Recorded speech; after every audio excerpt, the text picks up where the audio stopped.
Бүгін Қарағанды облысы әкімінің жүлдесіне арнайы өткізіліп отырған студент лайф лигасының финалдық сайысына қош келдіңіздер.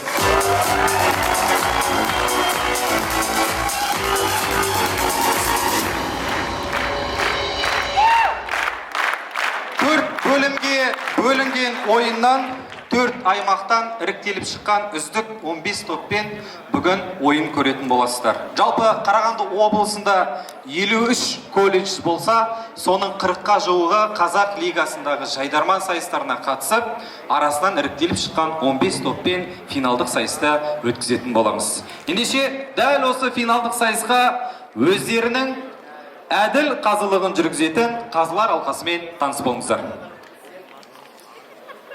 Ардагер жайдарманшы, осынау Қарағанды облысының үздік ойыншысы десек артық айтқанымыз емес, Әбдікаримов Нұрасыл.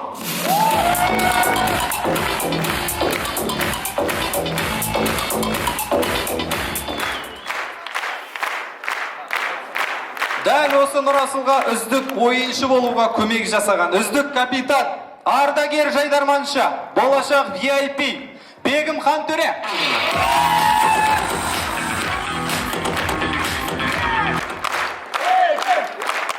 Бұл жандыға ардагер жайдарманшы деп айтсақ артық болмас.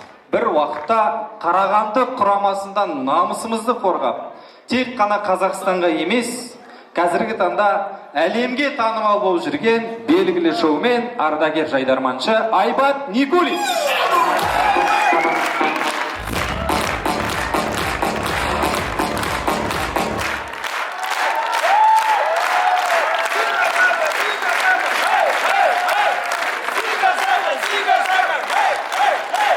Жастар жанашыры, әр жастарды өзіндік деңгейінде бағалап жүрген жан десек артық айтқанымыз емес, жастар рухы Ержан Хамитов.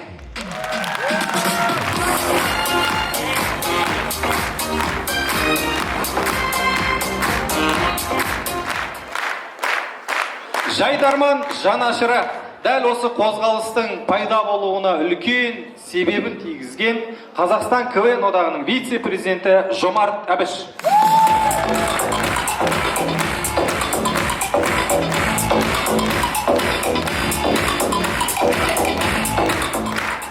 Дәл осы 15 топқа қазылық ететін біздің қазылар алқасымен таныстырып болдық. Ендігі кезек барша жайдарман топтарына сәттілік.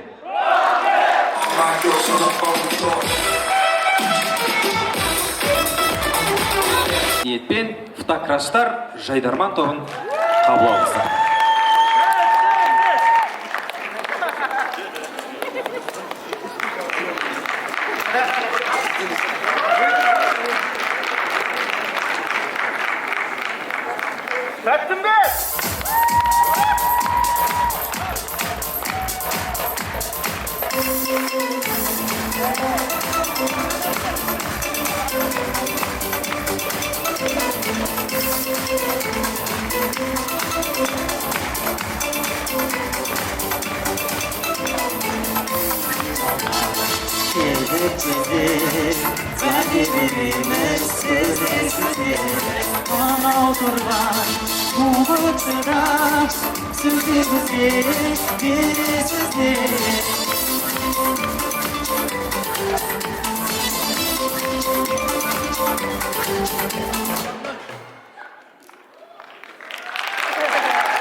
Вертолет дегендегі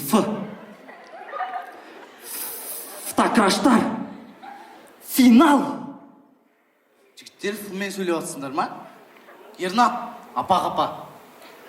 Сен бақар қойып, жапа қоғыз апада өзінсің. Сен білмеймін.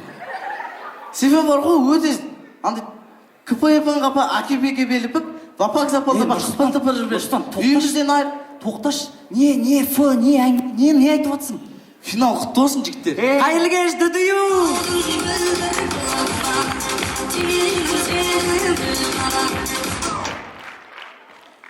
Нұрсұлтан, мала десе, біраз түр үйрен отыр екенсің. Тағы не істеу үшін, тағы не бітіру үшін? Мен тиктокта стримға отырам ғой, андай инстаграмға оценка берем ғой мен. Қалай ол? Көрсетші, қалай? Мені қара. Мысалы, Бегім 5 теңге жіберді. Ойбай, мынау, ойбай. Мынау гүлмен түскен несі мынау? Швейцарский парень такой. Жетіскайская, да? Астына смайликті қарасайшы. База жоқ, 9 лайк бар енді.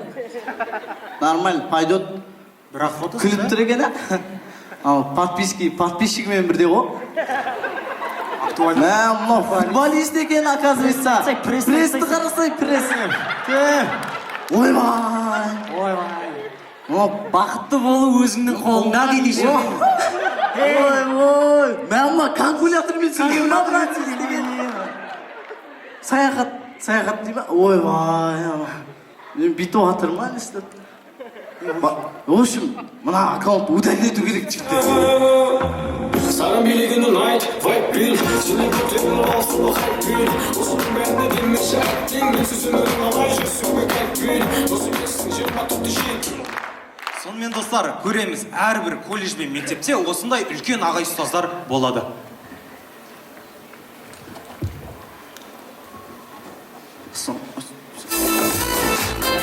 Мана тәттімбетке түсу. Сонда көреміз.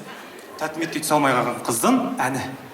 Дударайым дудым, бір сен үшін тудым, шіркін ай дударайым дудым. Тоқташ, мен де айта аламын. Дударайым дудым, бір сен үшін тудым, шіркін ай дударайым дудым. Мен негізі тәттімбетке түсейін деген, бірақ ата-анам қарсы болды.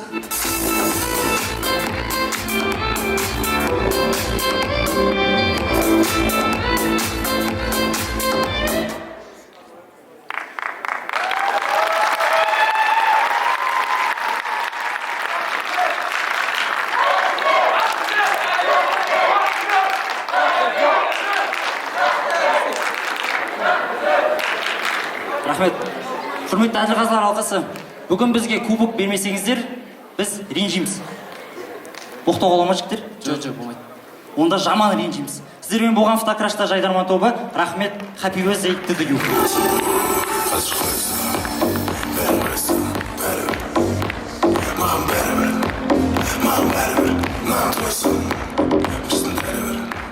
Бәрекелді рахмет. Фотокраштар Жайдарман тобына бір ерекше қошемет соғып қойыңыздар.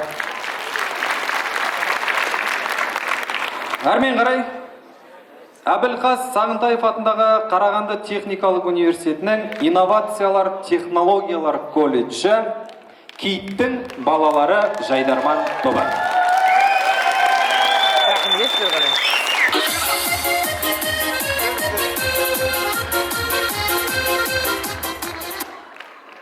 Құрметті көрермен, назарларыңызды бері қарай бұруларыңызды сұраймын. Қайталап айтам. Рахмет. Ендеше жол болмайды азусыз, той болмайды шашусыз. Шашу ағайын.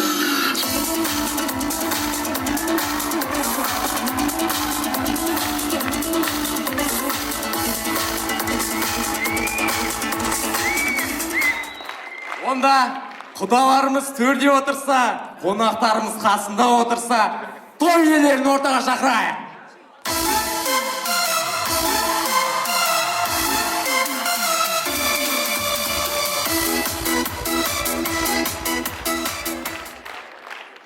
Ендеше тойымызды бастадық. Бірінші сөз кезегін тойымыздың иесіне беріп тастадық деп, бірінші сөз кезек өзіңізде аға. Рахмет, Асаба бала. Негізінде бұл тойды Ернат Асаба жүргізе ме деп едім. Қолым бос емес деген. Боссың ғой, несіне жымиып тұрсың? Жарайды. Мен оған ешқай жер қисайып қалмайды.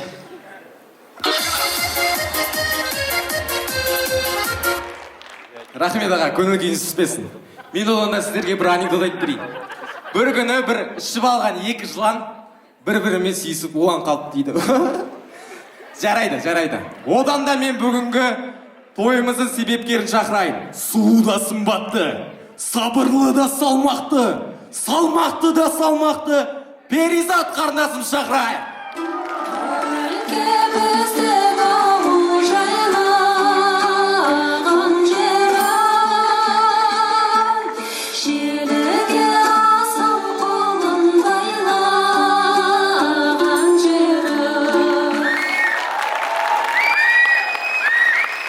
ендеше ұзын сөздің қысқасы беташар рәсімін бастайық.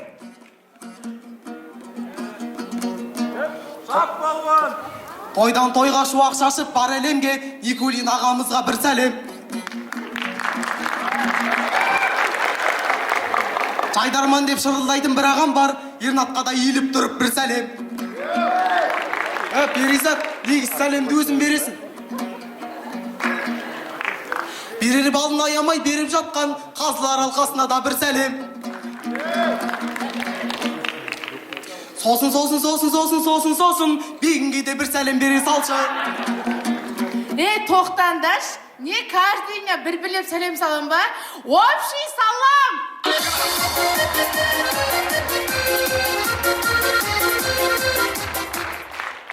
Ал аға, қызыңызды кімге ұзатып жатсыз?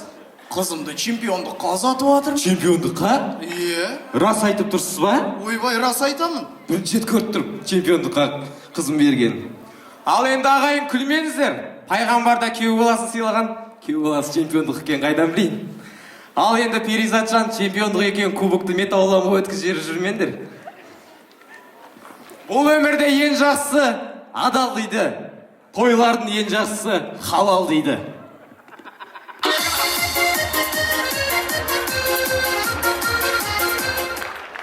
Жігіттер, чемпиондыққа той жасап шашылудың дым қажет жоқ. Ендеше, мен арықтап кетсем, сценарий сығатын киттің балдары кеттік! Шаршама тек шаршама, аяқ қолың талса да, жоғыны бір билейік, шаң шығарып ортаға. Қазір, оппа! Ең алғашқы китіміз Жомарт құдамызға бір әзір. Сонымен көреміз, өмірде бәрі керісінше болса. Жан, жүр шаурапқа кеттік. Ту, Жан, қойшы. Жүр кеттік па дейді, ешкім көрмейді. Жан, ыңғайсыз ғой. Жүр кеттік. Жоқ, Жан. Ту, ол қайдалар ұмытсын.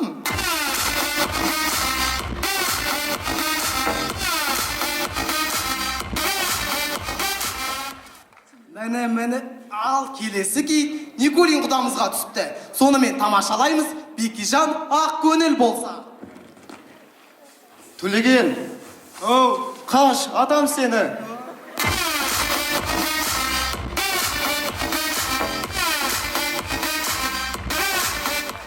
Сонымен көреміз Перизат көшеде. Финал! Жинал!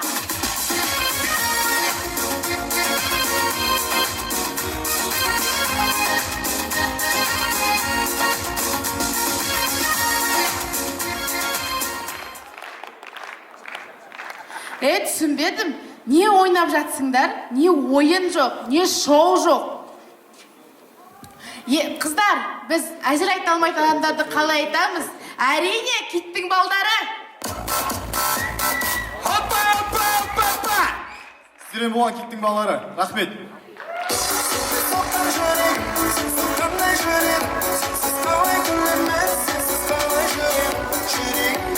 Бәрекелді, көп рахмет. Әрмен қарай ойынды жалғастырайық. Қарағанды банк колледжі. Осынау уақытқа дейін өзіндік тарихы бар, қызық болсын Жайдарман тобы.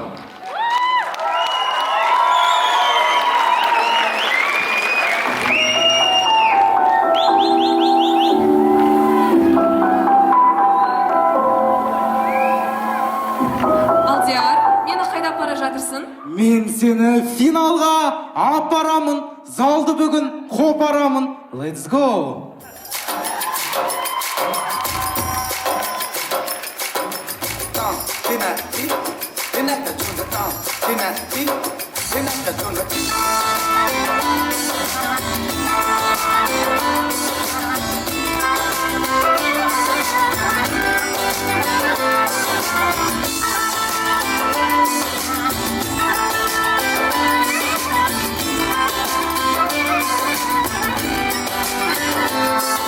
Bir gülüşünle başladı yüreğimde fırtına. Bana hiç danışmadan aşkımda. Sen bahara ahenk veren, sarmaşık yeri veren, güneşimde can bulup sarılsan ya. Ne olur dokun bir kere, yüreğim yaprak döküyor. Beni gör sen sensiz halim sonbahar.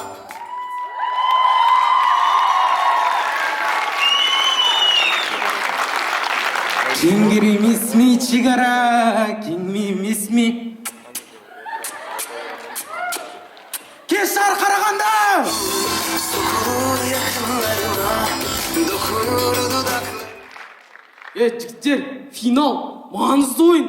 Ей, маңызды ойын емес, пофиг ойын ғой. Мен қазір келем, қыздар жүріңдер. Енділік сен особенно.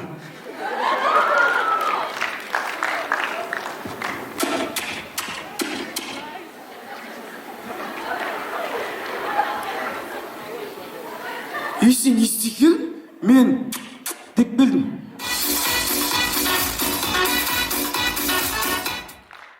Алдияр, не істеп жатсың? Финал емес пе? Маңызды ойын. Ей, маңызды ойын демей қойшы. Бәрібір ойын болсыншы бүгін. Андай бір 1-8-дегіндей ойнай салатын ойын болсыншы. Ана темекі шегіп тұрған артынан батян кіріп қалып, немене бәле темекі шегіп тұрсың деген кезде. Бәрібір дейтіндей болсыншы. Андай әкім кубогында әкімнен оз отырмайтын бір бәрібір ойын болсыншы. Андай, бас жүлдені кімге береміз? Кімге береміз? Осы қызық болсынға бере салайықшы. Бәрібір емес пе дейтін бір ойын болсыншы.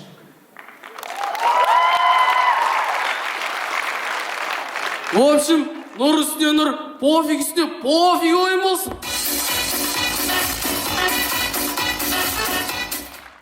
Қазылар алқасында кім отыр өзі? Білмейм. Құрметті білмейм мырза. Алдияр, қатты кетіп қалған жоқсың ба? Нормально ғой. Олар біз танымайды, біз оларды танымаймыз. Құрметті жюри, бас жүлден 500 мың теңгесін маған беріңіздер. Неге? Себебі Ол 500 мың теңге ол бас жүлде емес. онда Ол чиви. чиви о немене пәле. Ол әкімнің саған деген ризашылығы. Онда әкім мырза менің атымнан сізге бір чиви. Let's go!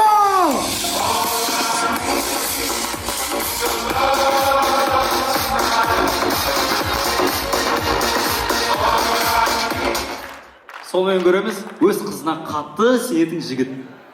Алло, жан, қайдасың? Алло, мен бүгін Баязеттікін деп онам. Все.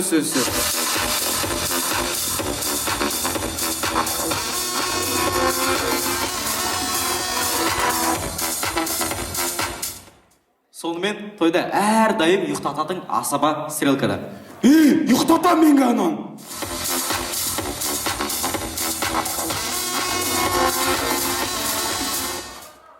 Сонымен Уэнсдейдағы қыз тойда. Әсем раушан, жанымды менің жаулаған қызыл раушан, бақытқа сенің.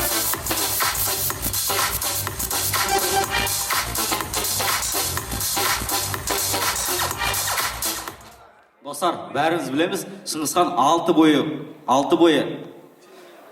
6 ай бойы отырарды алмаған. Сонымен 5-ші ай 29-шы күн отырардың воротасының алдында.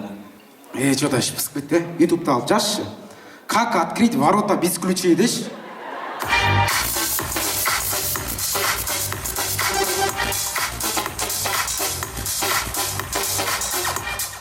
Сонымен 17-ші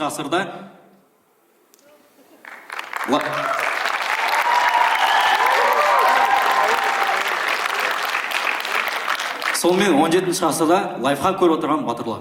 Так, батырлар жазамыз. Егерде сіздер біреуге қылышты алып шыққанда о жерде қан тұрып қалса, оны белизнамен кетіріп аласыздар, жазып алыңыздар. Тағы да бір сәт, Орбұлақ пен Балқаштың ортасында соғыста қалып қойсаңыздар, қалып қоясыздар, оны да жазып алыңыздар. Құрметті Жошыған, биография туралы не айтасыз? Мысалы, міне әдемі кадр тұр, бірақ мен оны түсіретін телефон жоқ. Көз моншағың қолыңдағы, көз моншағың үзіліпті. Көз моншағың қолыңдағы, көз моншағың үзіліпті. Қарақат көздеріңнен көрмегендер қызығыпты, маған деген бас көз.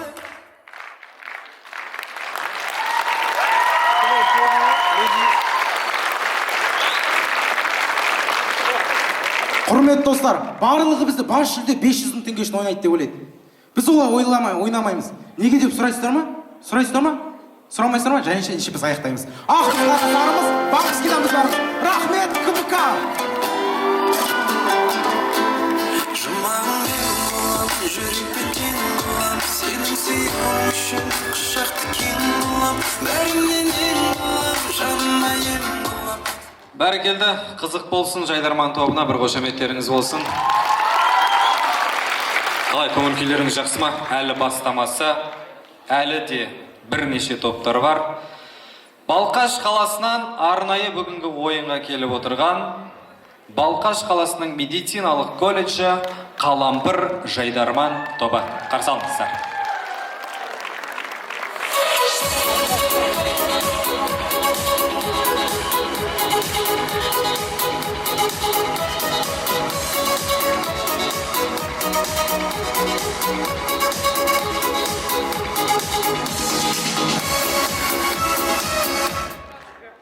Алдарыңызда Балқаш қаласының медицинасының бейнесі.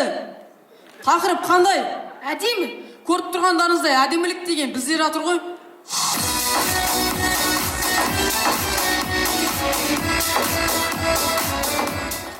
Құрметті достар, сіздер неге осы бір жағдай болғанда бізге медиктерге коробка шоколад пен коньяк келесе, статистикаға қарасақ, ең көп ішетін медиктер екен.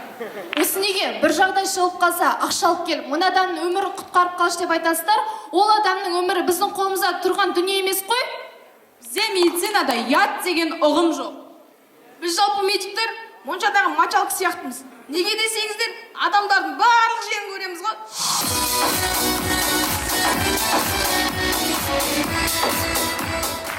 Достар, қойыңдаршы, одан да Ернат ағай жайлы айтайық та? Ернат ағай демекші. Ернат ағай, сіз деген легендасыз ғой. Сіз нағыз пір тұтатын адамсыз ғой. Сізге деген ескерткіш қою керек қой. Ескерткіш дейсің ба?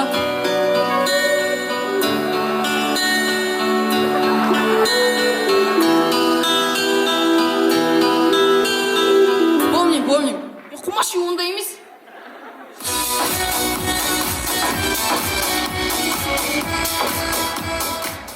Құрметті көрермендер, біз Балқаштан келгендіктен Балқаштың жағдайын бір әнмен жеткізсек па деп едік.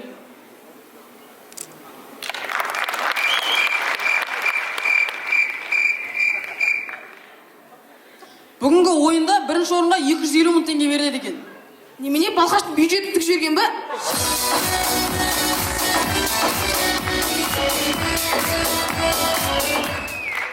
Ендеше ойынымыздың басын Амелайды көрген урологтардың әңгімесімен бастаймыз. Мына қай жерінен бастаймыз?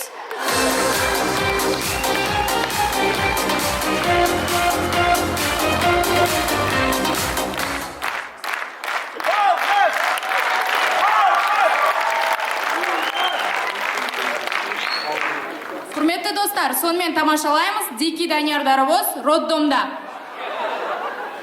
Жаным, не тудың? Егіз! Жаным, до конца!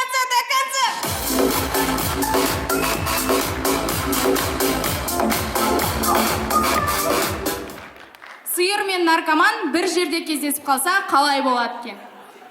Сен де шөпсіз өмір сұрамай жүрсің ба?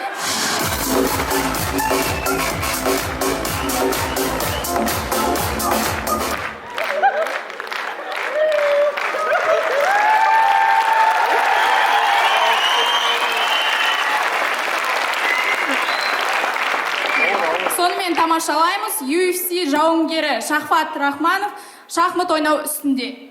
Мә. Үсті ойнай, ұйықтап жүрем кіз.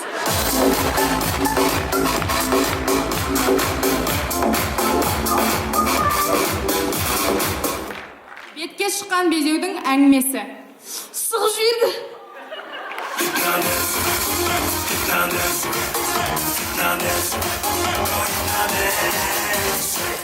Өзіне қатты сенімді қазақи сумаист.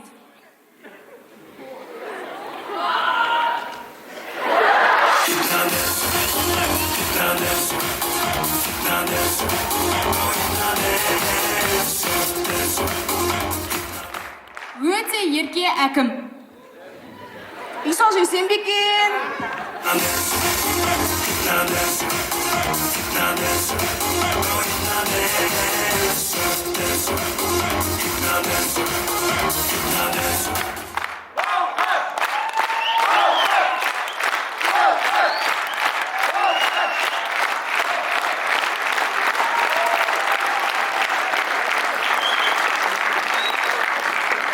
Сөз соңында міне сіздермен бірге болған БМК колледжі Қалампыр командасы көп рахмет. Қарағанды майғұлы қасқырлар айғұлы арқадағы Арнайы Балқаш қаласында өткен колледжаралық іріктеу ойынында жеңіске жетіп, осы бүгінгі ойынға келіп отырған Қалампыр Жайдарман тобына қошеметтеріңіз. Әрмен қарай кеттік. Қарағанды Болашақ жоғарғы колледжі. Болашағы бар Жайдарман тобы.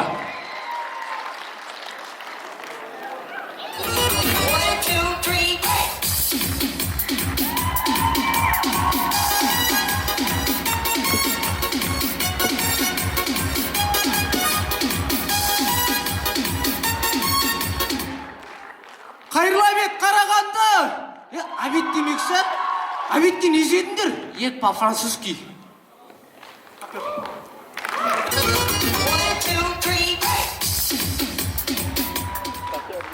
Не істейміз? Тақырып қандай? Әдемі жастар.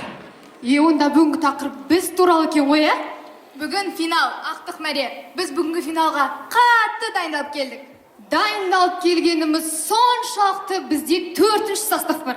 2-ші состав. Ау, 2-ші состав бар.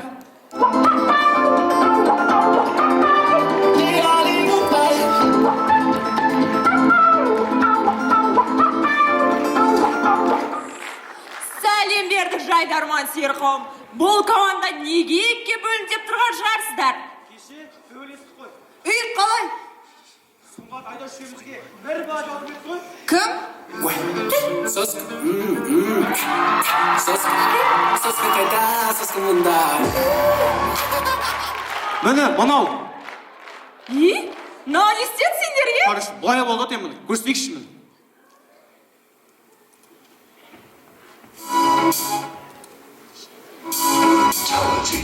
Fatality.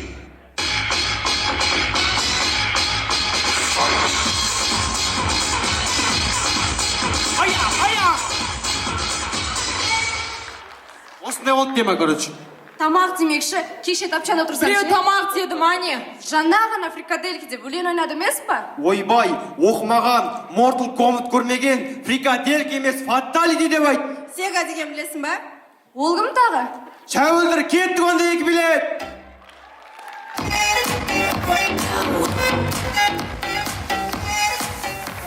Айттым ғой жарамызды. Кеттік, қарама, қызыл жасыл сары. Поехали, let's go!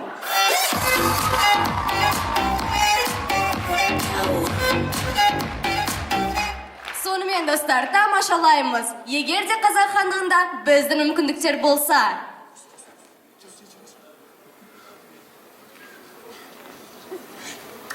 Адасық е. Соны айтам, не істейміз? Тойыз қойшы. Круто поверните направо.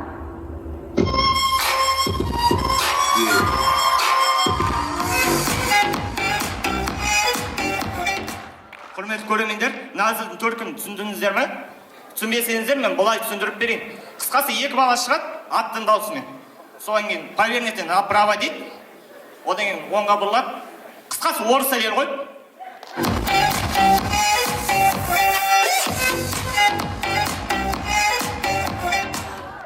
Егер де баланың сауын көк паршы кессе.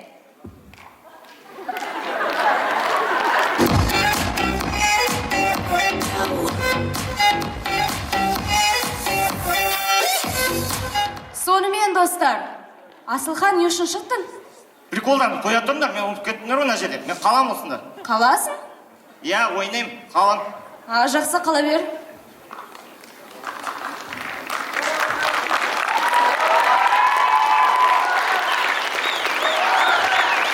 Рахмет. Құрметті көрермендер, білесеңіздер, мен байдың балаларындағы ұланмын. Мен оның антонимімін. Неге дейсіздер ме? Ол толық, ал мен арықпын. Немесе мен аралас аралдағы ғалым сияқты ойнаталам. Қане таппен музыка қосшы.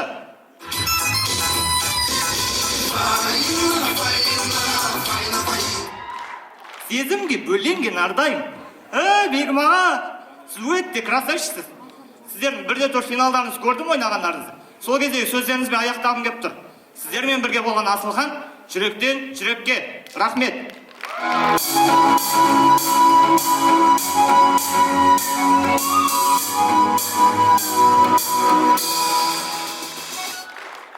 Сөз соңында жайдарманды күріш начет үшін емес, өзіміз үшін жүрген болашақ құрамасы. Рахмет.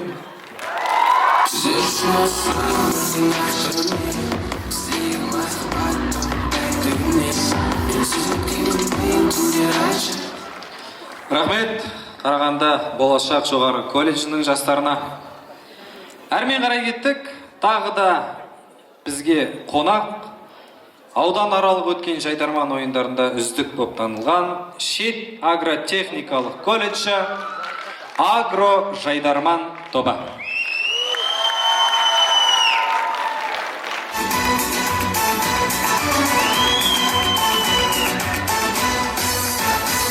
Эй, девушка, красавица, ты мне улыбаешься. Я тебя уже люблю, все, что хочешь, подарю. Никогда не дари, жарких слов не говори. Ты не глянись, а сначала влюбись. Қайырлы кеш Қарағанды!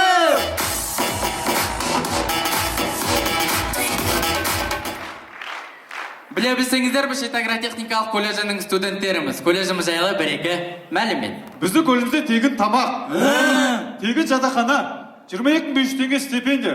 Және де оқу бітіргеннен кейін әрбір студентке БЦ категориясы правасын береді. Просто бізде бір-ақ минус бар. Қандай? Оның өзі бір доказы бар, оқымайсың ғой.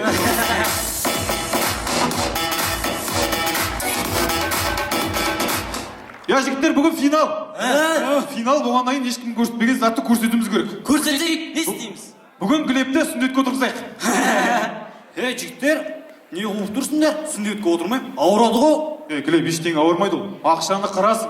Ертең атанан келеді, достарың келеді. Самый главный, кредиттарың жауып аласың. Бека, қалай түсінбейсің? Сүндетке отырып ағып. Глеб, пожалуйста, финал үшін соңғы рет отырғызшы.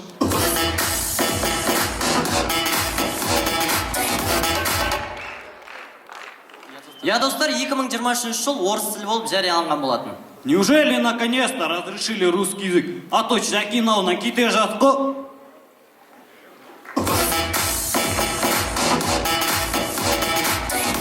Ендеше Глеб әкеден кетпей тұрған кезде кеттік!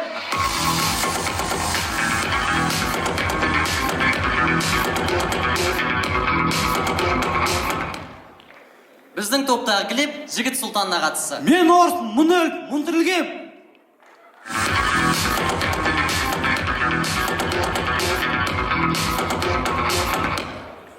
Өмірде мама, папа деген ұғым болмаса қалай болады екен? Гуля, Ерлан, әбет!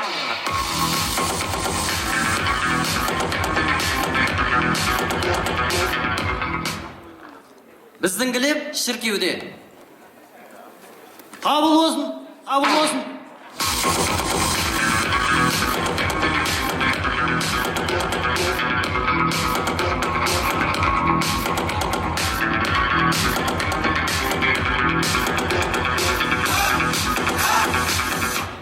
Сонымен көреміз, қазір таңда жарыстың түрлері өте көп. Фантазиямызды іске қосамыз, 5 литр су ішуден жарыс.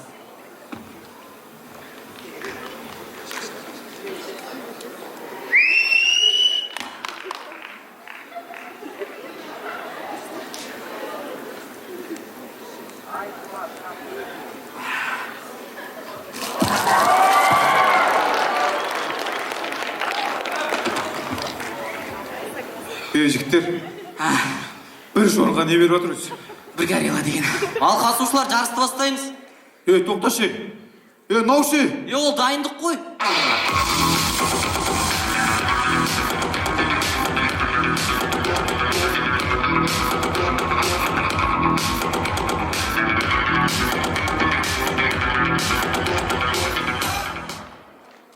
Аманат партиясының жастар рухы, жастар қанаты Қарағанды облыстық филиалының төрағасы Хамитов Ержан ағамыз тойда. Ал енді жастар рухы, ал енді Ернат, Гүлбақыт қызымыз саған аманат беріп отырмыз. Аманатқа қиянат жасама. Аманатқа қиянат жасасаң білесің не болатын. Жайдарман қолданбай қалады. Ал ендеше менің атымнан флешмоб.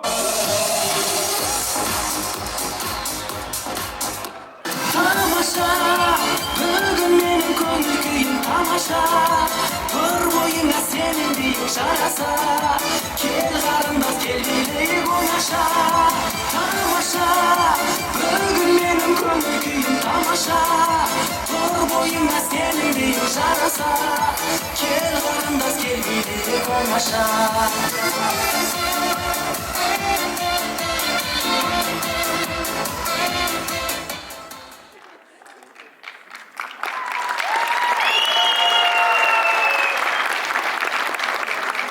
Я достар, сөз соңында айта кетерліктей жағдай, біздің колледжіміздің Қазақстан Республикасының экс-ғылым және де білім министрі Асхат Аймағамбетов, эстрада жұлдызы Ұлан Ғасыр Хамиев секілді ағаларымыз шыққан. Сол ағаларымыздың ізін қуып біз келдік.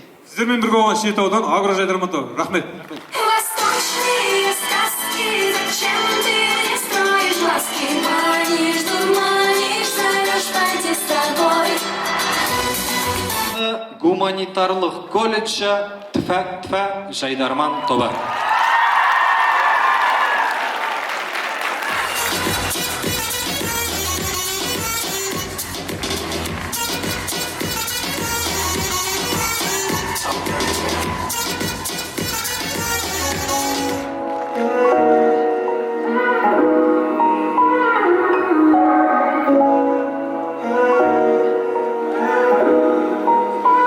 Ты всегда на позитиве, всегда очень красиво Строго в своем стиле, сногсшибательная дива Сегодня ты в Бишкеке Бұл біздің колледждің әдемі, көркем, сұлу қыздар. Негізі біз де колледжда осындаймыз. Просто бүгінгі ойынға жуынып келдік.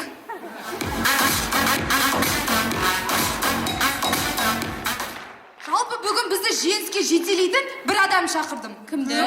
Олай болса, 2011 жылдың жеңімпазы Бейбіт Ерболатұлы.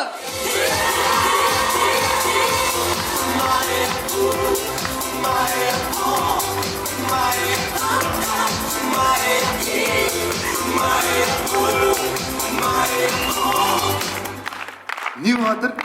Жеңімпаз шақырып отыр. Ой, ағай, не істеп тұрсыз? Мен сізге 10 қапталдан аюдың киіммен шығасыз дедім ғой. Мен кимеймін ана костюмді. Неге?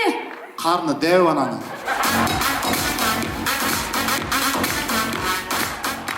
Ағай, құрттыңыз бәрі. Ойнап айтам, бұл пранк. Ағай, пранк деген бұндай болмайды ғой. Пранктың көкесін сайлап өткен сен көресіңдер.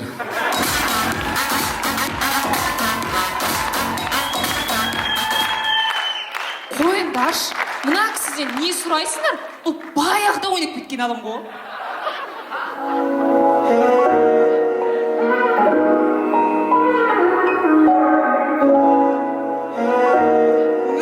Ағай, мынау тиктоктағы тренд қойып, екен біреуін танайын ба? Жоқ, ма, мұрның түсірті баш.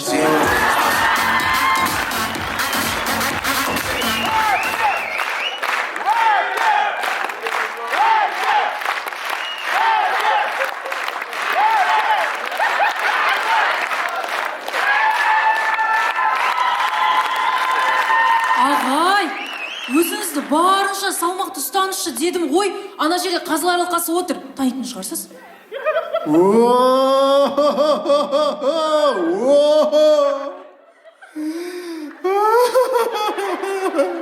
Не болды, ағай? Түрлеріне не болып кеткен танымай тұрмын мен. Жүйкеден басына жүйке. Ағай, онда таныстырып кетсек, Айбат Никулин отыр. Айбат Никулин. Біле берсеңдер, бұл кісі 15 жыл бойы жайдарман ойнаған. Кезінде Суперлиганың чемпионы, Премьер-лиганың чемпионы, жоғары лиганың чемпионы боламай ренжіп тойға кетіп қалды ғой, той басқаруға. Мақтадым ба, жамандадым ба, түсінбей қалдым. Ренжіме Айбат. Бірақ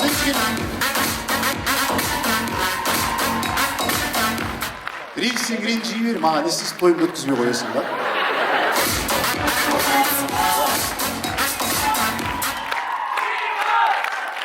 Бегім ағай отыр. Бегім, Бегім. Бегім деген бұл аңыз адам ғой. Бұл кісінің артынан болашақтың қыздары жүгірген, Копердің қыздары жүгірді. Барлық оқу орындарының қыздары осы Бегімнің артынан жүгірген. Сонда ол кісі красавчик болған ба не? Жоға, бишара бәріне қарыз алып, әлі күнге қашып жүр ғой.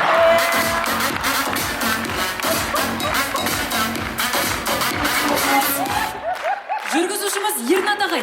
О, Ернат ағайларың ол үйленген, өте мықты адам, ол үйінде кәдімгідей былай ұстайды бар ғой. Өйткені ол үйінде тамақ істейді, кір жуады, пол жуады, сыпырады, баланы отады, одан қайттан садикқа алып барады, алып келеді, әйелін жұмысқа апарады, алып келеді. Маңдай адам, өзіме тартқан.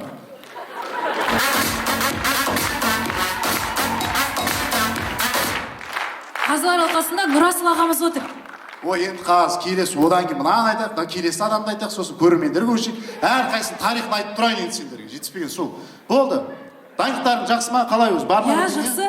Бізде әзір бар ғой. Көреміз. Көшеде болған оқиға. Айжан, Айжан, Айжан, Айжан, Айжан, Айжан, Айжан, Айжан, Айжан, Айжан, Айжан, Айжан, Айжан, Айжан, Айжан, туф кеттім.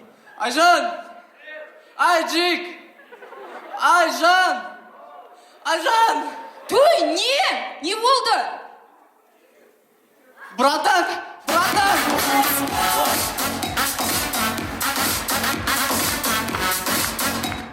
Ағай қалай, күшті ма? Аха, я күшті.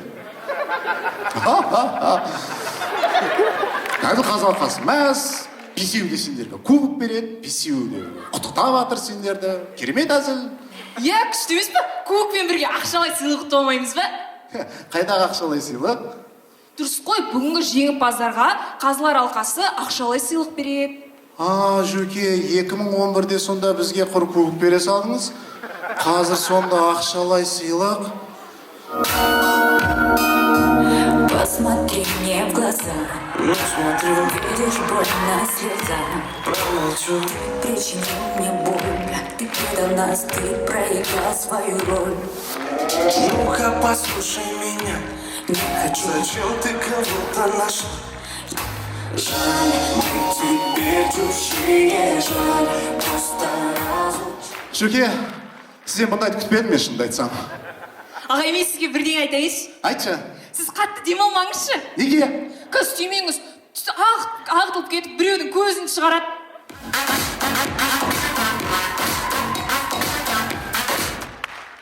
Мен де саған бірдеңе айтайыншы. Айтыңызшы. Мен тағыдан мұртын сүрте қой.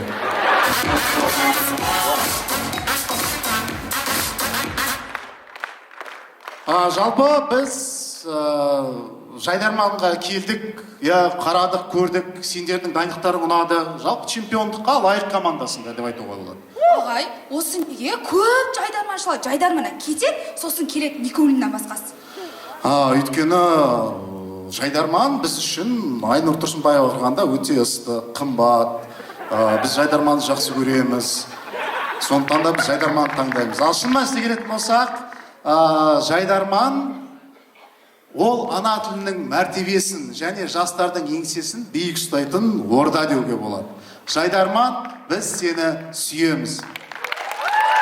Шынды, қол шығарып атқан, несін алар? Ағай, ол жақсы көрем дегенді білдіреді. Сердечко.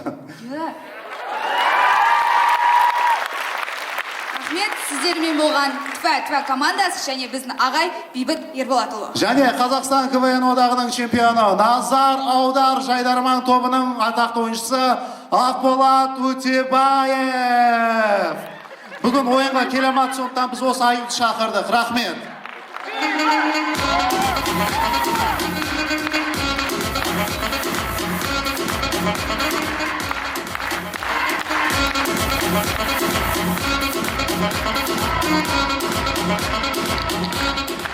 Бәрекелді, Тфа Қарағанды гуманитарлық колледжінің командасына. Бүгін жалпы бұл ойынға тек қана команданың студенттері емес. Бәсе.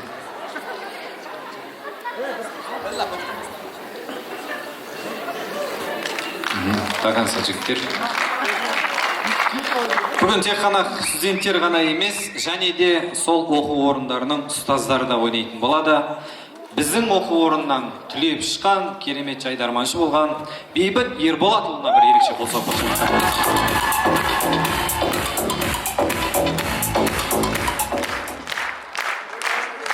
Қарағанды облысында Қазақша жайдарман сайыстары басталғаннан бастап осы атаумен қатысып келе жатқан колледж Қарағанды жоғарғы политехникалық колледжі Құрдастар жайдарман тобы.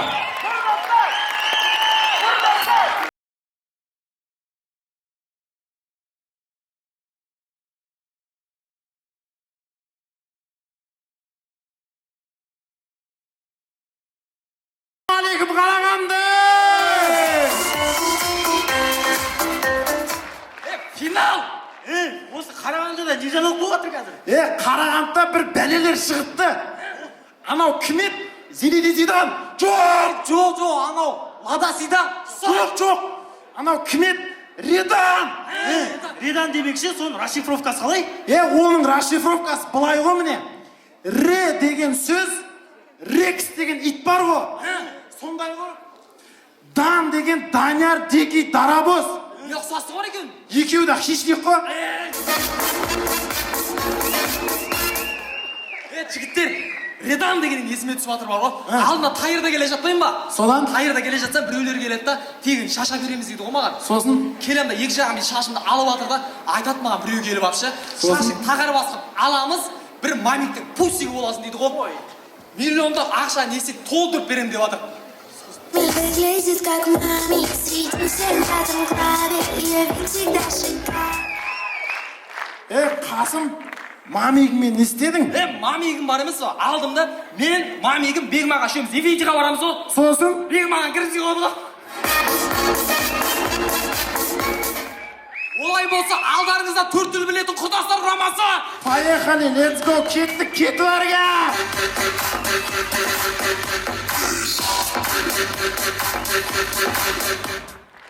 Көреміз сағандардың неке қию сәті.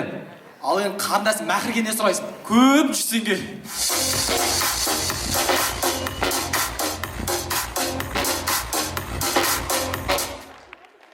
Рухбайтингте болған жағдай. Мен Дики, Данияр, Дарабоз, Найман, Садыр, Даканса. Мен қырғыштың водителі Айдос карты білетті, Даканса.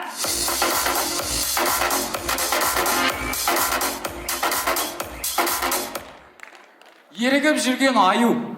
Ана Алтайский мүйет тұтатындар нөмірі бар ма?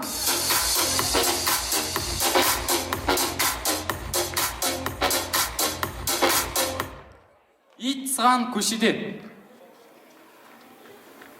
Туылған балан жынысын аңтайым.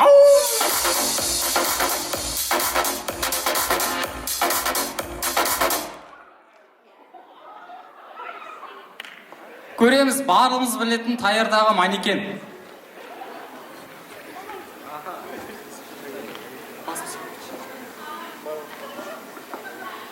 Қайтар еді? Міне шашым қайда?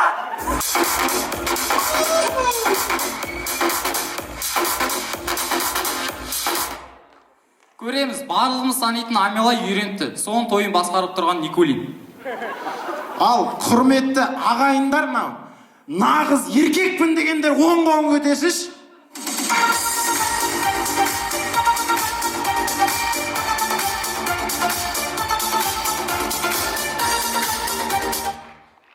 Рахмет достар. Сөз соңында. Көп сөз көмір, аз сөз алтын. Біздің музыкант өзбек. Рахмет, сіздердің алдарыңызда өнер сыры Қарағанды жоғарғы политехникалық колледж құрдастар құрамасы.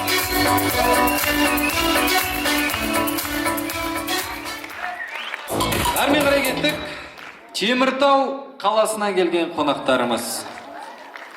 Теміртау кәсіптік техникалық колледжі 8 клапан жайдарман тобы қарсы алыңыздар.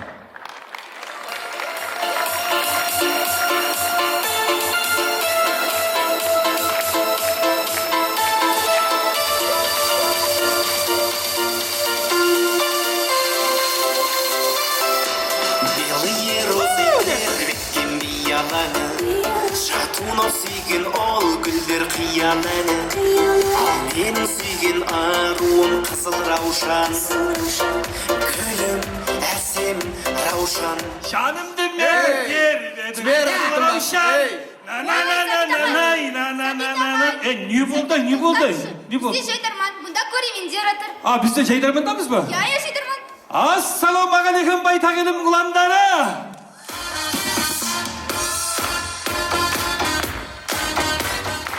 Біз енді жаңа командалықта өзіміз таныстырып өтейік. Біз Теміртау қаласының кәсіп техникалық колледжін ашып тұрған команда 8 клуб боламыз.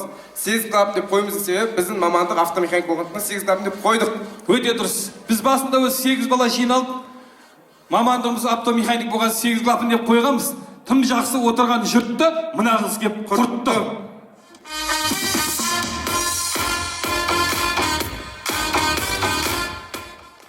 Қалайсыңдар Алматыда? Алматыға кеп қаппыз, өзіміздің өнерімізді көрсетіп жіберейік. Қойса, қайдағы Алматы? Залы кен екен да, просто. Қарағанды бұл, Қарағанды.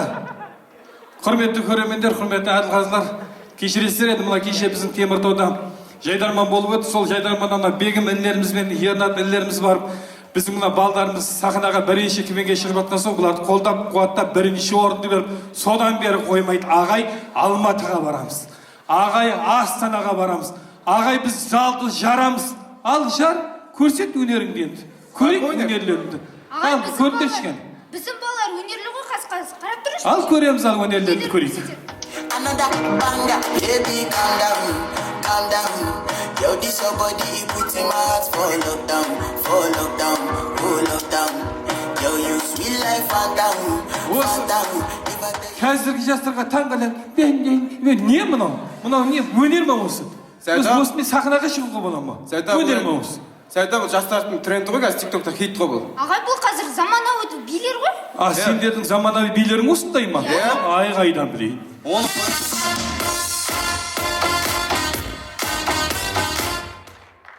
Оны қоятындар, кеше Қарағандыға жөне кепті ғой. Қайсан, ауылда алқаш жөне ма? Жоқ, анау кометаны айтатын жөне. Ол ауылда да комета айтып, күнде концерт қойып жүре береді ол деген.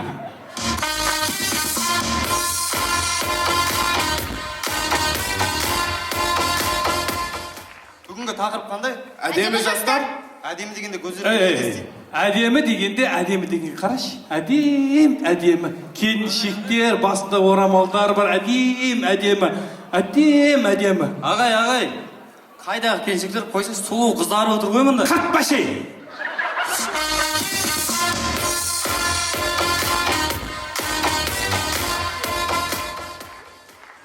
Ал онда бастаймыз. Өнерлеріңді көрсетіңдер. Кеттік!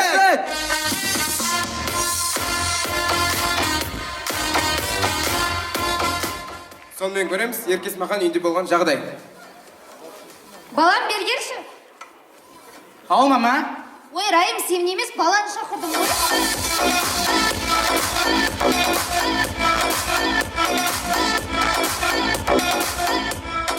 Сонымен көреміз, массажда болған жағдай. Ассалаумағалейкум. Уағалейкум ассалам. Не болды? Бел қосыл. Белдің ауырған мынадан болады. Мынау бүйрек массажға келдің ба? массаж. Мына жерлерді жақсылап уқалау керек. Бізде мынандай массаждар бар. Мынандай массаждар бар. Мынандай массаждар бар. Мынандай массаж, сосын мынандай массаж бар. Мынандай массаж бар. Сосын мынандай массаж керек па? Мынандай массаж? Жоқ, керек емес.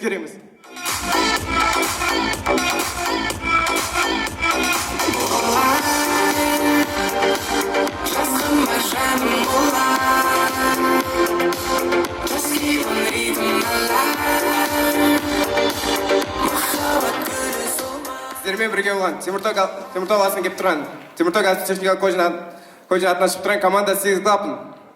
Күшім тасып бара жатса, 8 клапынды қорғауға. Одан әрі тасып бара жатса, Ернат ағамды қорған ба дейм ағайын.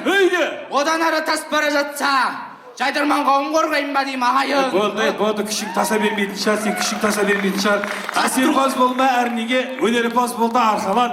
Сен де бір келіпші дүниеге, кетігін тапта барқалан демекші. Одан да ақылды, саналы, тәрбиелі, мәдениетті Қазақстанымыздың көктің жоғарға көтеретін азаматтар болыңдар. Сіздермен бірге болған 8 клапын. Қайырласпаймыз, келесі жайдарманға дейін. Сау сәлеметте, күн жақсы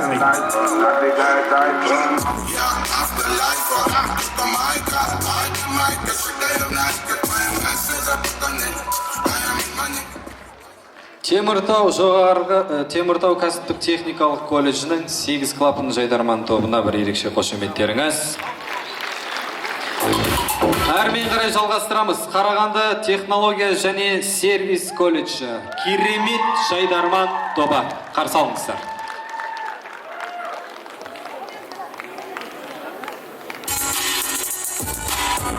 Қазақтың жігіттері арыстан, оңтүстік солтүстік шығыс батыстан, ақылды білімді данышпан, көк ту желбіреп көрінеді алыстан.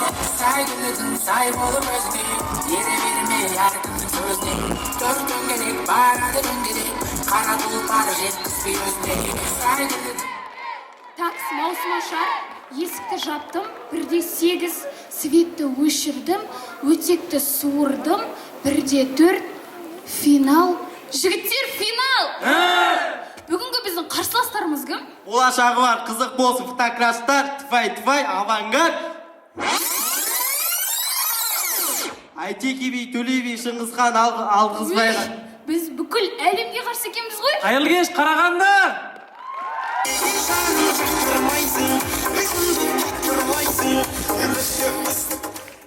Жігіттер, Амина, әкім кубогы. Әкім қайда қарап отыр? Әкім қайда қарап отыр емес, сен бірінші проблемаңдай, сосын әкім қайда қарап отыр деп айтасың. Керемет сахна, керемет ойын, керемет көрермендер. Онша емес жүргізуші. Әкім қайда қарап отыр? Міне, осы кезде айтасың.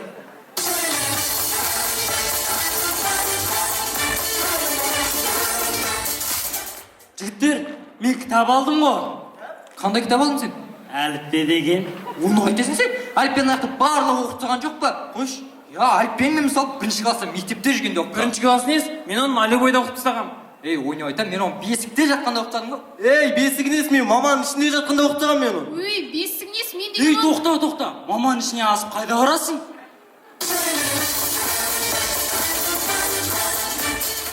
Амина, мынау саған.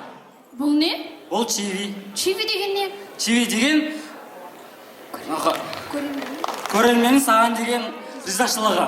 Ендеше кереметтен бір чиви болсын, біз жалғастырамыз! Саған билігінің айт, вайппен, сені көтеріліп алсын бұл хайппен, осының бәріне демес. Сонымен тамашалаймыз, отбасыда болған жағдай. Мама, қолым сындырып алдым. Сындыр, біз баймыз.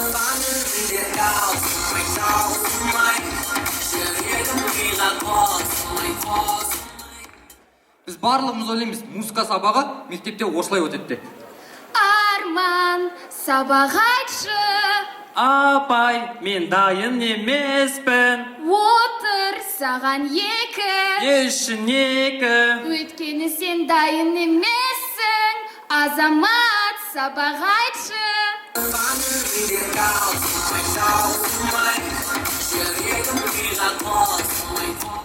Көреміз Аягөз үйінде. Аягөз, қайда бара жатсың? Аягөз қайда барасың? Аягөзім қадірім. Құрметті достар, көреміз. Аманат партиясының төрағасы Ержан Хамитов ағамыз үйінде. Отағасы бала жылап жатыр, көтеріп жібересіз бе? Көтереміз ғой, таланты болса болды, көтереміз ғой.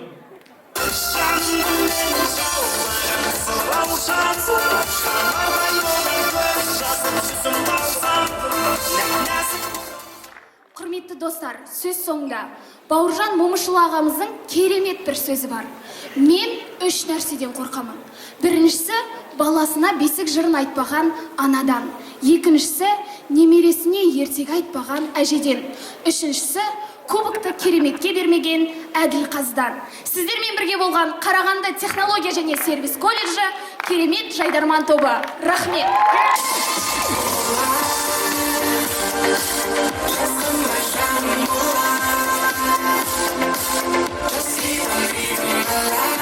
Әдікенов атындағы Қарқаралы ауыл шаруашылық колледжі.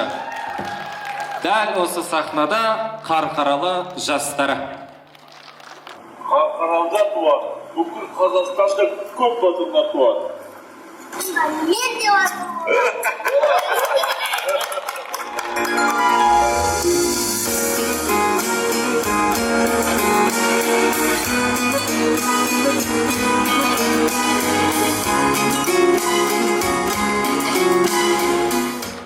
Тоқтар атамыз сияқты батыр. Қарқаралының табиғаты сияқты әдемі. Жолдарына шүкір ететін балаларыңыз келіп қалды. Қайырлы күн, Қарағанды.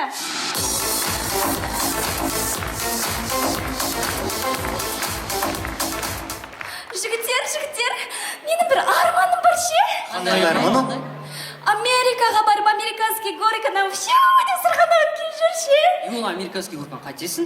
сен қарқаралы мен қарағандының ортасында бір жүріп өтсей, сол саған живой американский көріп қояды. Точно.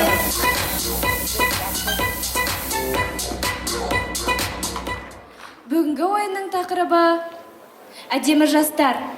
Бұлбұл құстың сайрағаны әдемі. Қозылақтың ойнағаны әдемі. Ақ боз атын ертіп мініп атамның қойды өріске айдағаны әдемі. Әдемі. Ақ ботаның үлкен көзі әдемі. Әжеміздің күлген көзі әдемі. Бәрінен де жасқа толған бөпемнің тәй-тәй басып жүрген кезі әдемі. Заттыбек көп болсын ұлы. Ондай болса менде де өлең бар. Я помню чудное мгновение, әдемі. Передо мной явилась ты, әдемі. Как мимолетное видение, қойшы. Вот это не әдемі. А вот қозылақты ойнағаны әдемі.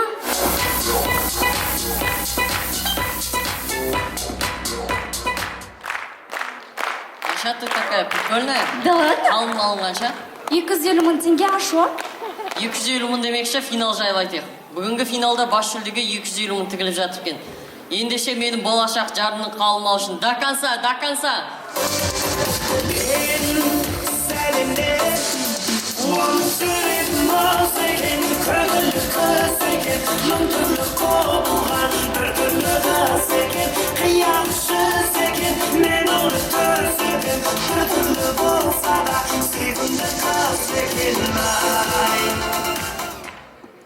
Вы ожидала, да?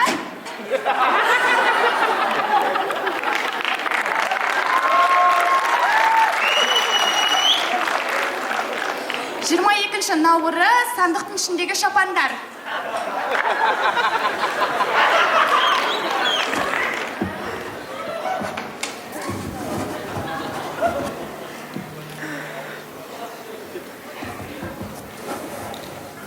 Жүрсейші сен де кеттік. Сендер бара беріңдер, мен жаңа жылда шығам ғой.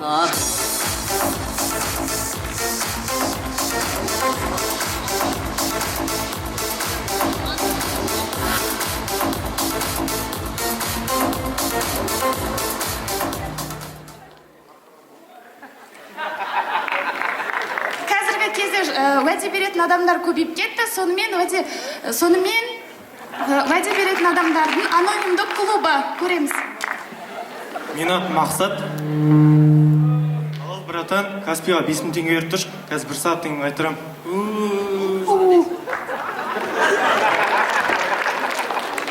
Мен атым Нұрмұхан, мен Шахтер клубының директорым. Біз осы маусымда футболды жақсы ойнаймыз. Жаным, осы точно ілінеміз. Менің атым Нұрлыбек, мен сайлауға түсетін кандидат, мен кезінде депутат болған, тағы да депутат болайын деп жатырмын. Егер де маған дауыс берсеңіздер, мен Қазақстандағы интернет тегін қылам, бензинді тегін қылам, маршруттарды тегін қылам. Не деп жатсың бөз? Тоқтайтсашы, мен айтып жатырмын ғой. Сен емес біз түзететін. Біз халықпыз, біз халықтың адамыз, біз сені түзететін. Сондықтан бет алып сөйлеме. Депутат болғанда қайда қалдыңдар істесеңдер? Құр уәде ғана беріп жатсыңдар. Папа, қайттық шүге позорын шығардыңызға. Бақыт деген сенің бақытың едің, бақытсыздан бақытты болып жүргенің, бақытым да басқасын да білмеймін.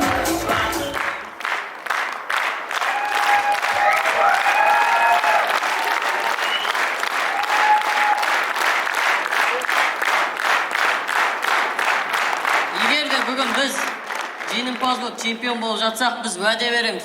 Қазақстандағы интернет тегін қыламыз, бензинді тегін қыламыз, Болды. Мынау адамның жанын жайдыратып, еркін күлетін жайдарманды уәдемен құртпаңдаршы. Сіздермен бірге болған Болатбек аға және Қарқаралы жастары.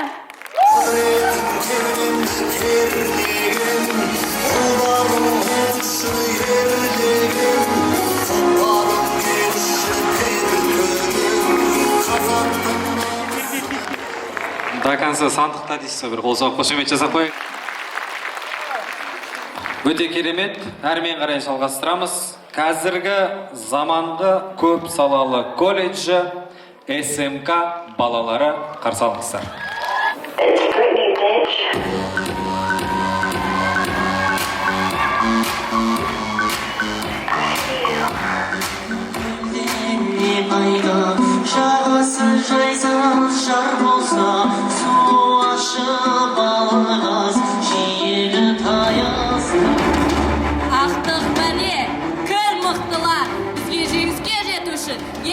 көрсетпеген нәрсені көрсету керек. Онда біздің көшті көрсек та? Бұл біздің директордың кабинеті. Қазір мен сіздерге біздің сабақ оқитын кабинетті көрсететін боламын. Бұл біздің сабақ оқитын кабинет. Бітті. Сіздер біздің колледжінде бір шетін ғана көрдіңіздер. Егер біздің колледжді көргілеріңіз келсе, бізге оқуға келіңіздер. Бүтіш! Қыздар, шоу көрсетіміз керек. Шоу! Бар ғой, бар.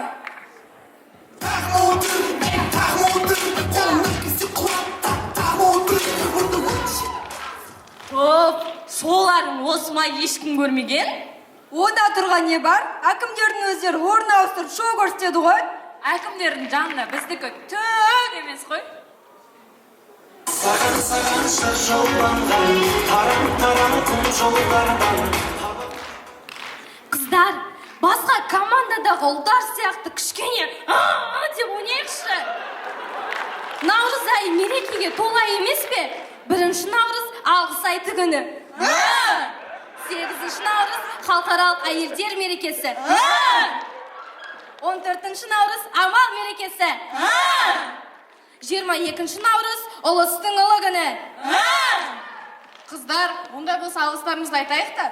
Анам алғыс осындай тәрбие бергеніне. Әжем алғыс күні түні ұйықтамай маған ертегі айтқанына. Ұстазым алғыс білім нәрмен сусындатқанына. Мұрат Әбділдағы алғыс шындықты бетке айтқанына. Саған шыр жолданған, тарам күн жолдардан. Табам. Барша аруларды өтіп кеткен халықаралық әйелдер күнімен құттықтаймыз. Қыздар, 8 наурыздан кейін жігітіме қатты ренжідім. 19 наурыздан кейін кандидаттарға да ренжі сияқтым. Неге? Екеуі де құлақтан себеді ғой. Қыздар, 8 наурыз ломбардты алтында зор өткен шығар, я? Қыздар, ломбард демекші байқайсыңдар ма? Осы қараңғы ломбард сен көп, я? Сайлауға қатысайын деп отқан кандидаттар сияқты, бірақ сол ломбардтың ішінде кейбір алтындар сапалы, кейбір алтындар сапасыз. Сайлауға қатысайын деп отқан кандидаттар дәл сол алтындар сияқты ғой, біреуі сапалы, біреуі сапасыз. Саған шыр жолданған, тарам күн жолдардан. Табам бұл жолдан. 14 наурыз амал мерекесі. Олай болса өкперенішіміз бәрін ұмытып, төс қағыстырып, қол алыс көрсетің. Нағыз тойлайық мереке ғой. Тойлайық. Қыздар, қайда барамыз? Инфинитиға барамыз ба, Зираға барамыз ба? Сайрангүл, амалыңа сай болса? Саған шыр жолданған, тарам күн жолдардан. Табам бұл жолдан. Баршаңызды келе жатқан 22 наурыз ұлыстың ұлы күнімен құттықтаймыз. Қыздар, наурызға тек қана наурыз көжесі үшін ғана жиналмаңдаршы. Қазақтың кереметте киімін киіп алып, инстаграмға атпен фотоға түсуді қойыңыздаршы. Тем более ақбоз аттаты емес, жай қорадағы ат қой.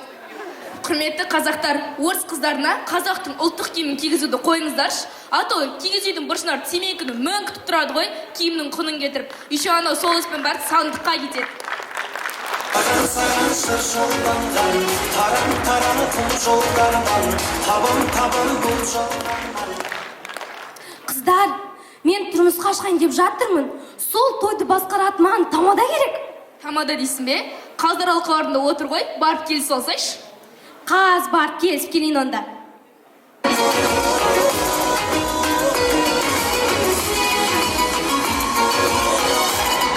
Сәлематсыз ба, Никулин аға, қалыңыз қалай?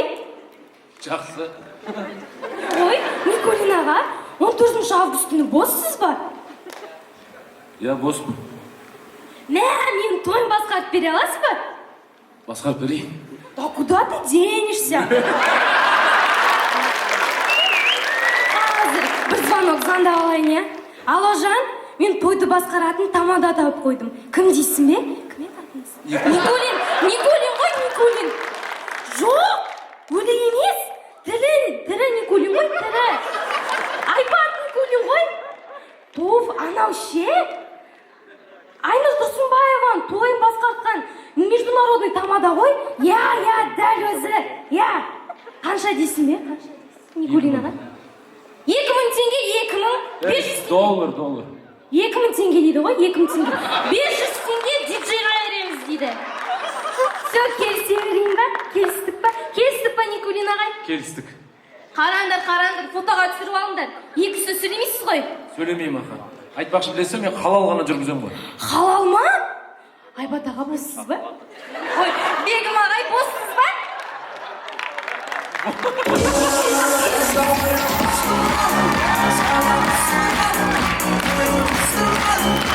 Сол, бізге де жеңіс тілейміз.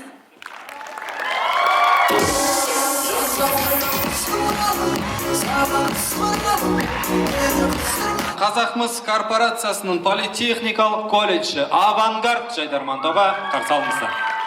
Балхаш, Мальдивы сияхтой. Алдарыңызда Динара Сатчанды купальникте көрген жалғыз команда.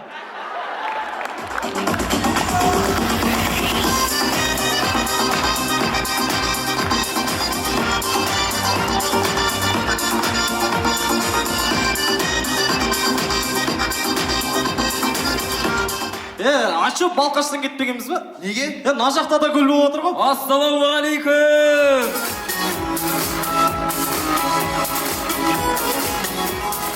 Жігіттер, сахнаның артындағы командалар естіп алсыңдар ма? Жайдарман жолы қиын жол деп жатыр ғой. Олар просто Балқаш Қарағанды трассасын көрмегендер ғой.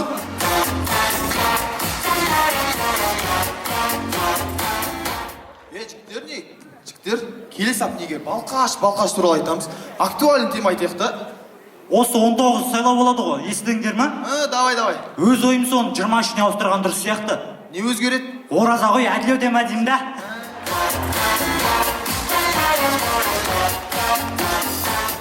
Жігіттер, манадан бері қарап тұрмыз, неге сүт команда кезінде түрлерге дейін. Саяқтан келсіңдер? Балқаш. Ренжіңдер, естеріңе сөз жүрді ме? Олы, сөз жасты. Кім? Мейрам ғой. Нағыл дейді, келе атырым дейді. Тағы бірден айтты ғой. Айтқан жоқ. Айтты ғой. Айтқан жоқ деймін. Айтсыншы. Бассаңдар дейді. Давай. Я тот самый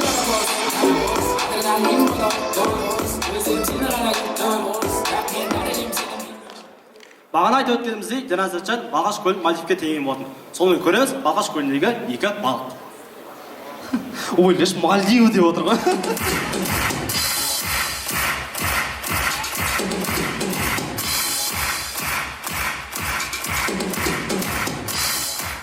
Құрметті көрермендер, біз залда өзімізді көрерменіміз болмағандықтан өзіміз шапалағымызды алып келдік.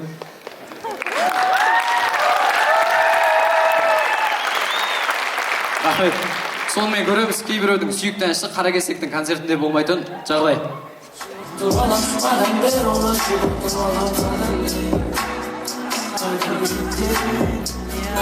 Кәнекей көңілдірек!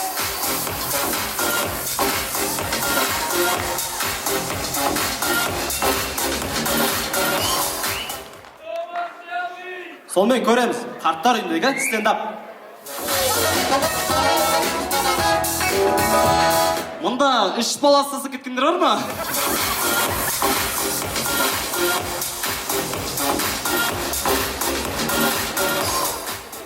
Елестетеміз, бизнес по казахски киносы Балқашта түсірілсе. Еркуш жоғалса шал, жоғал.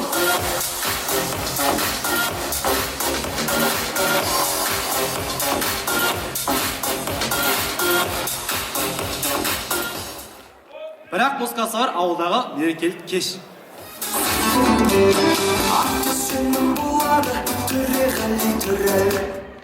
Ассалаумағалейкум, құрметті ауылдастар, бүгінгі әз наурыз мерекесі құтты болсын.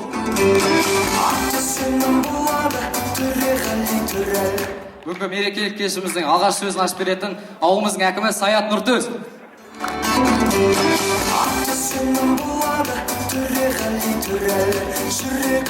Құрметті ауылдастар, бүгінгі келіп жеткен әз наурыз мерекесі құтты болсын.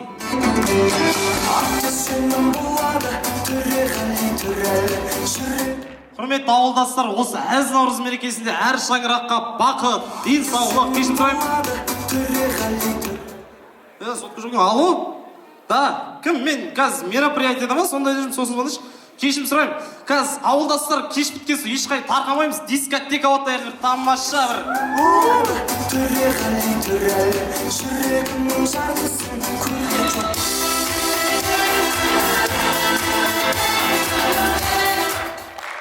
Сөз соңында.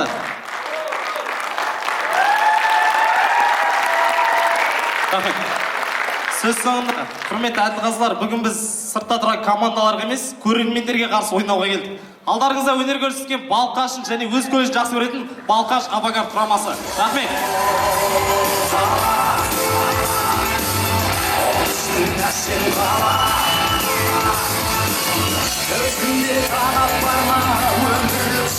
Бәрекелді, рахмет. Әрмен қарай ойыны жалғастырайық. Сахнада Теміртау жоғарғы политехникалық колледжі, Лондон Жайдарман тобы.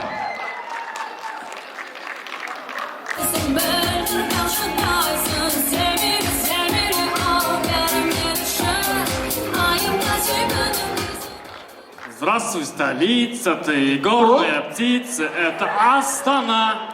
Астанада жоқ, Алматыда жоқ, сені. Сені сүйем, маған ешкім ұнамайды сені. Сен нәзік менің өзі жылатқан. Ассалаумалейкум, уалейкум ассалам. Ассалаумалейкум, Қарағанды! Күйгініме, соншама сүйгініме. Жігіттер, Қазақстанда қандай жаңалық болып отқан білесіңдер ма? Атам қайтыс болды жігіттер. Атам қоя берші, сайлау болып жатыр ғой. Атам ше? Сайлау ше? Ол да бар. Жігіттер, сайлау болып жатыр. 2010 жылы білесіңдер ма? Сайлаушылар саны 100 мыңға жетті. 2015 жылы 500 мыңға жетті. 2023-те 1 миллионға жеттік. Осы ойлаймын жігіттер, 2050-де премьер мынандай болатын шығар деп ше. Бәр депутат Жомарт Әбіш, Ердан Абутаев, Сантехник, Пантехник, бәрі депутат. Біз ғана дауыс береміз. Қазақстанның болашағын біз шешіп тұрық. Онда жігіттер, үшеуміз қалып тұрып па, бір партияны таңдайық. Ауылға берейік, ауыл. Жоқ, ақ жолға берейік жігіттер, аманатқа берейік. Ауылға берейік, ауыл көтеріп жатыр, ауыл жастар шығарып жатыр, ауылда жастар шығып жатыр. Ауыл болмаса спортсмен шықпайды, биші шықпайды, күйші шықпайды. Жоқ, жігіттер, жоқ. Жоқ, жігіттер, болмайды ғой олай. Мысалы, аманатқа берсек, тегін толстовка, тегін куртка. Керек етсе толстовка. Жігіттер, ақ жолға берейікші. Ақ жолдың басшысының аты кім екенін білесіңдер? Кім? Азат Первашев қой. Ол кім е? Анау ше Назарбаев кеткен кезде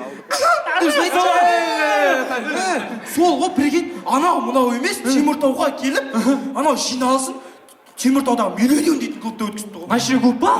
Түнгі клубта. Сендерде мысалы бізге тегін куртка, тегін толстовка беріп жатыр ғой. Сендерге не беріп жатыр? Бір текилада беріп жатыр. Күйгініме, соншама сүйгініме. Осы бар емес па ше, Қазақстанда бір шошқаларға деген айына 100 мың субсидия бөлінеді деген ғой. Қойсаңдар шешіктер, тисе бермесеңдер шешіктер. Саған ешкім ешнәрсе Саған бір байыз не батып па семіз? Қой. Абид естечіктер. Ауылдың бар ғой анау. Министрі бар ғой, ауылдың министрі. Сол ғана ойламаса мен ешкім ойламайды ғой жігіттер. Сол бар ғой, харам шошқаға 100 мың теңге беріп жатыр дейді ғой. Жылқыға 20 мың теңге дейді. Құдайға шүкір, жағдайымыз домалақ.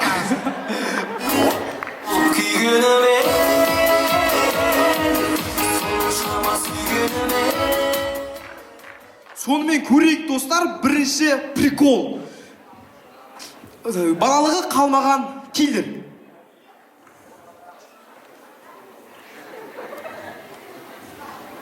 Ачырри өйтіп жатырмын, ачырри. Жай, таста. Теп енді маған қарай. Қайтып берші. Шахтерға қатысқансың ғой деймін? Шахтерға қатысқан мұ? Кәдімдей мықты ойнайсың ғой футбол.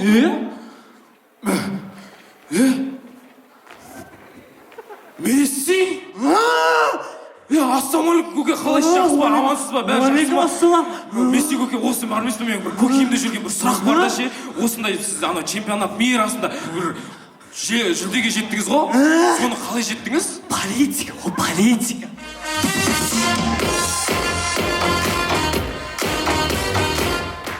Сонымен тамашалаймыз, қай жерде қалай сөйлейтінін білмейтін адам.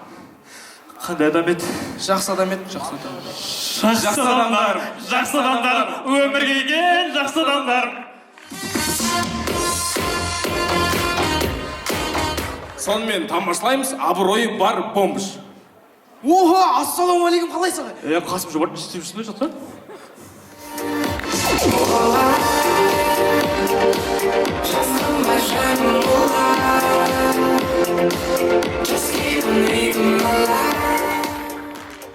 Құрметті көрермендер, құрметті қазақ халқылары.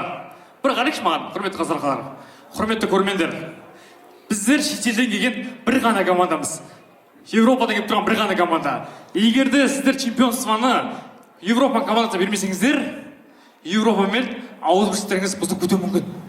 Сол үшін бәріміз Европаға берейік, ішейік, көрейік, бәрі берейік. Сіздермен болған Лондон жайдарман тобы. Рахмет! Самурайдың жалғыздығынан асқан жалғыздық. Бәлкім шүңгірдегі жолбарыстың жалғыздығы болар. Рахмет, құрметті редактор мырзалар, тағы бір мәрте қазақ алқасына барып, ескертетін нәрселер осы алдын ала ескертіп қойыңыздар. Сонымен соңғы түйін, Қарағанды қаласында өткен іріктеу ойындарында бірінші орын иеленген Қарағанды темір жол колледжі Ұлы Дала темір жолшылары.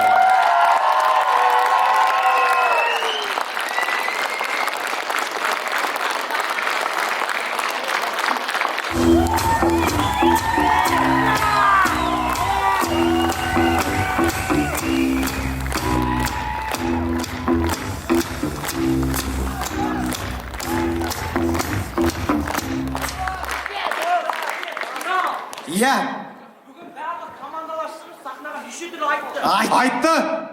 Өздерінің тарих-марихтарын айтты. Айтты. Өздерінің тикток-миктоктарын айтты. Айтты. Сахнаға шалдарды алып шығып, шалдарға неше түрлі айтқызды. Айтқызды. Біз де айтайық жігіттер. Айтайық. Жігіттер, айтайық. Алмасын асып айтатын айтайық. Айтайық. Айбарын дорама көретін айтайық. Айтайық. Және де Рамазан ата-анасы асырап алған тура. Айтпаймыз. Жігіттер, бізге әзіл айту керек. Динозавр қол шапалақ алмайды екен.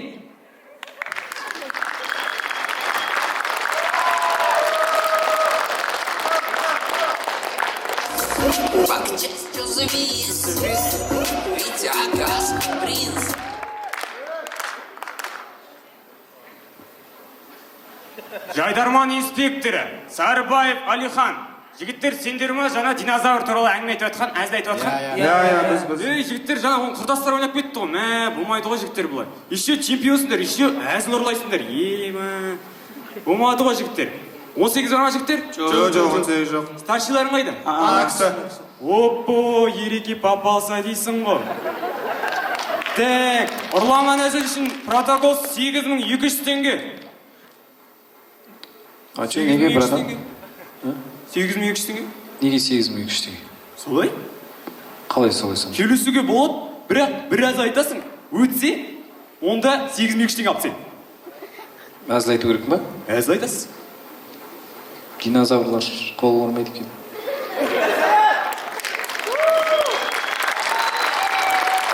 $16,400 теңге жігіттер. Бұна Ернат ағаны командаларыңа қосып алсаңдаршы. Қайырға кеттім мен, давайте.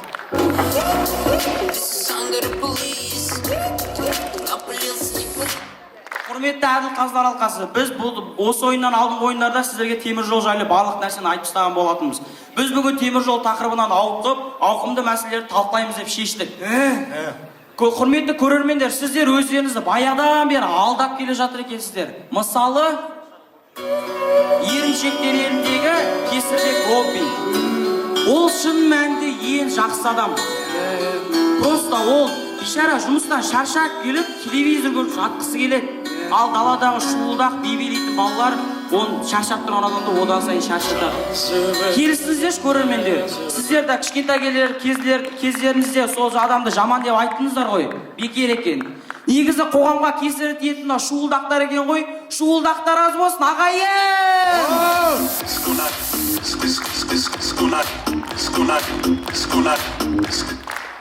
Ал олай болса кімге пасады ішті керек? Брат, не істедің мынау? Сценарийді құртып жүрдің ғой мынау. жарайды, Рамазан, бір пассажды беріп жүрші. Ал олай болса, кімге пассаж дей керек? Ей, сендер қайда бара жатсыңдар? Жеңіс үйде жоқ қой.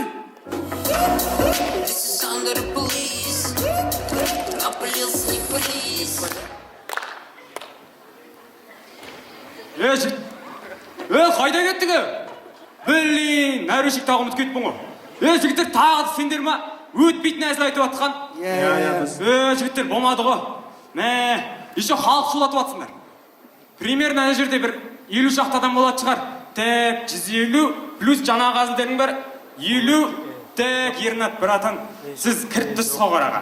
Так, общий 200-ің шығып тұрға жігіттер. Құрметті қазылар алқасы, бізге осы ойынды қалай да жеңу керек. Ирекең штрафын төлеу үшін. Әзіл Локомотива финалда!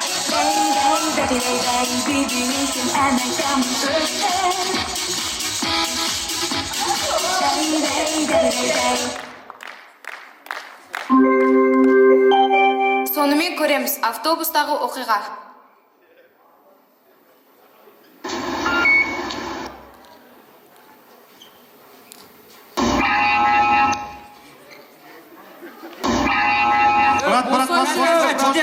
Айбетпен дешіттер, каз. Пош, жұмысқа асық. Осайшы бол тез. Пош. Тайырға кешіп барамыз, босай.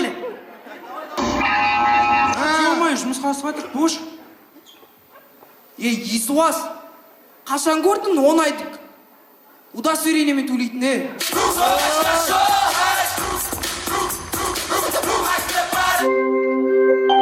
Жігіттер, болды. Мен сендердің әзілдеріңді хабарламаймын. Менің де сахнаға шыққым келеді ғой. Сен қайдасың? Кімсің өзі? Bring the action. When it is in the club, you gotta turn the shit up. You gotta turn the shit up. You gotta turn the shit up. Құрметті көрермендер, сіздер вокзалдағы диспетчер қызды көргілеріңіз келген шығар. Пожалуйста. Диспетчер деген мен боламын. Қой өтірік айтпа, сенің даусың емес ол. Астана Жезқазған пойызы 2-ші жолға келіп тоқтайды. Азым.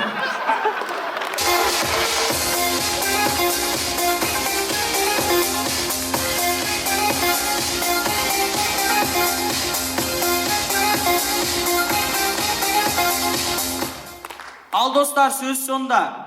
Біздің финалдық станциядағы үзілісіміз аяқталды. Бізді қазір 2 пойыз күтіп тұр. Біреуі үйге, ал екіншісі жоғарғы лигаға. Біз не де болса да дайынбыз. Рахмет, Әзіл Локомотива.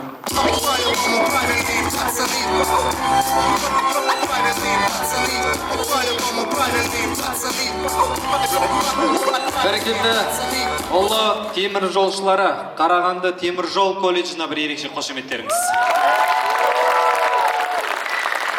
Арнайы дәл осы ойынымыздың өтуіне үлкен себепкер болған, себепші болған Қарағанды облысы білім басқармасына және де білім басқармасының басшысы Қожахметова Гүлсін Шабдан қызына ерекше алғыс айтамыз. Ендеше барша командалар сахнаға.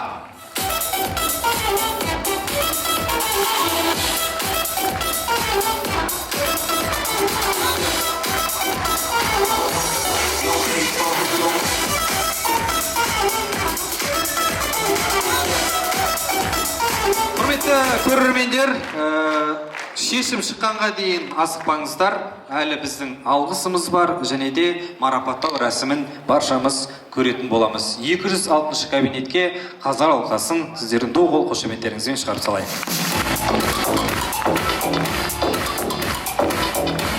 Ортаға алғы сөз айту үшін және де барша командаларды марапаттау үшін Қарағанды облысы білім басқармасының басшысы Қожахметова Гүлсім Шабдан қызын шақырамыз.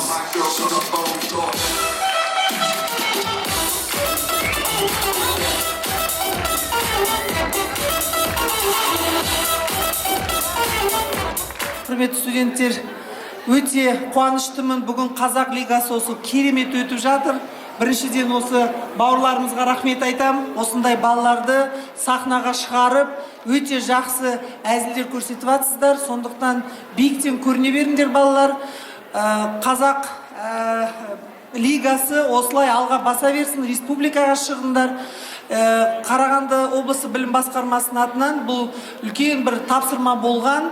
Біздің облыс әкімінің сондықтан осы КВН-ді жандандырып, тағы да Қазақ-Орыс лигасына бөліп, жұмыс жасап, балаларды сахнаға шығарып, осындай жақсы әзілдермен осы балалардың оқу процесіне ғана қатыспай, осындай социальный проекттер дейді ғой, сондайға қатысып, балалар жақсы бір әсер алса, ол да жақсы деп ойлаймын.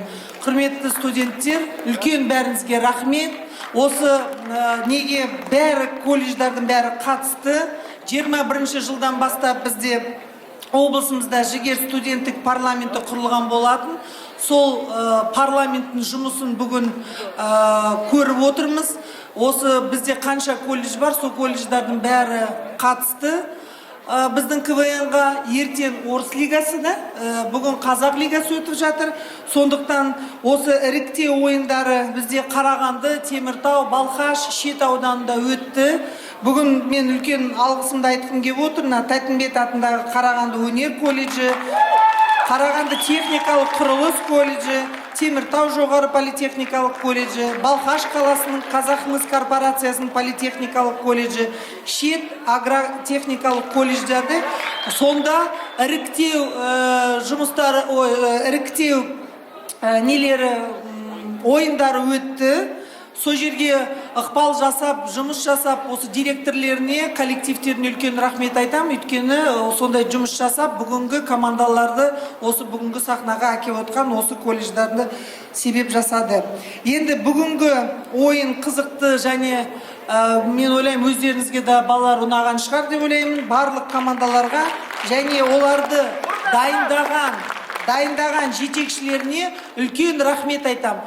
Құрметті балалар, студенттер, биіктен көріне беріңіздер, осындай жақсы настроениемен алға баса берейік. Рахмет бәріңізге.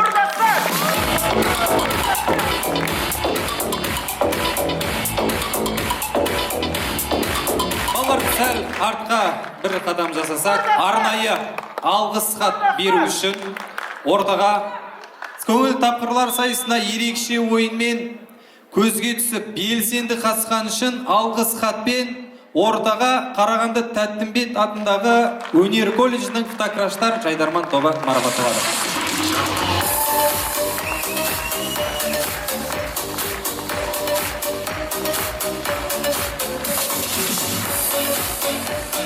Дәл осындай мәтінде Киттің балалары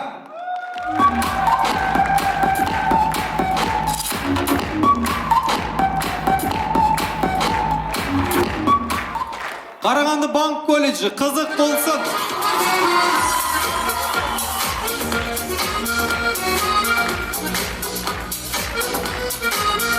Балқаш қаласынан келген медициналық колледж Қалампыр жайдармасы бар.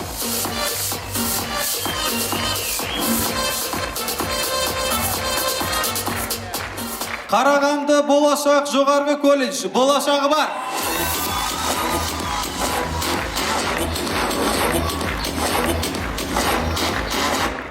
Шет агротехникалық колледжі агро.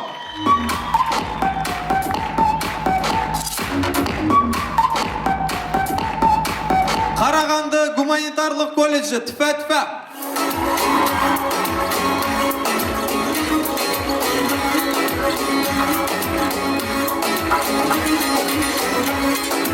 Қарағанды жоғарғы политехникалық колледжі құрдастар.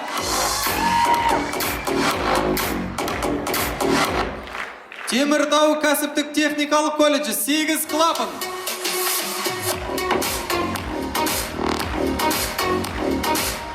Қарағанды технология және сервис колледжі керемет.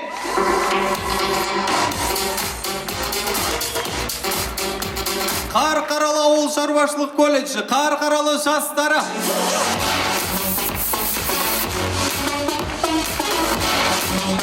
Қазіргі заманғы көп салалы колледжі СМК балалары.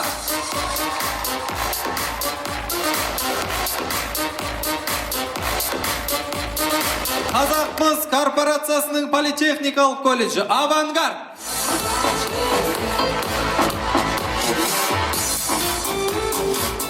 Теміртау жоғарғы политехникалық колледжі, Лондон.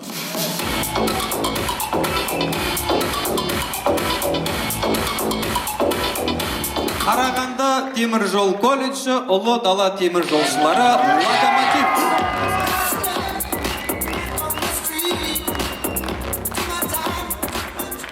Көп рахмет. Құрметті студенттер, енді жюри жұмысын жасап жатыр. Қазір ол кісілер өздері айтады, кім орын алғандарын біз оған енді кіріспейміз, өйткені мен өз атымнан алғысымды айтып кеттім. Бірақ қазір орын алған студенттер, командаларымыз денежный сертификат беріледі бәріне, сондықтан сәттілік тілеймін.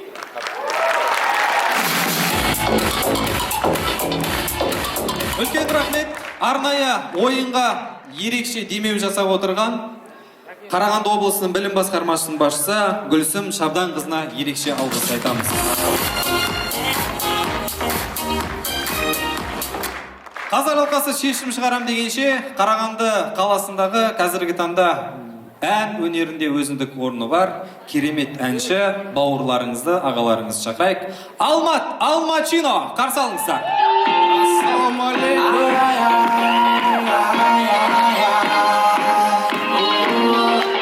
Маған тым жады сүйіктерінің иесі, жүрегімнен орын алайын ба жаным сүйісіп, сен тұрсың түн қарап ерінмен бұртиып, алмағанын айт сенің жолын қарың негізі. Ғашық болған бозбала, өзгелерден қызғана, сезімдерім тозбаған, маған жақын сен ғана, сенен өзгенің бәрі құпия, қорқамын жоғалтуға сен менің фобия, емдеген жүрегімді сенсің менің бетбейгем, екеумізге мәліміздің біздің құпия, сенен өзгенің бәрі құпия, қорқамын жоғалтуға сен менің фобия, емдеген жүрегімді сенсің менің бетбейгем, екеумізге мәліміздің біздің құпия. Сарсығағы да қарасы бәрі-бір елемейм, сүйген адамды қызғанып қалай терлемейм, қарама қайшы мінезің айқын сен менің кайфым, біздің вайб білмейді басқалар, кез келер көз көрер әңгімесін, жігіттер тәмелі маған жетіп басына мен жалғысым сенсің, көптегі керемет жігіттердің арасынан қызыл гүлдің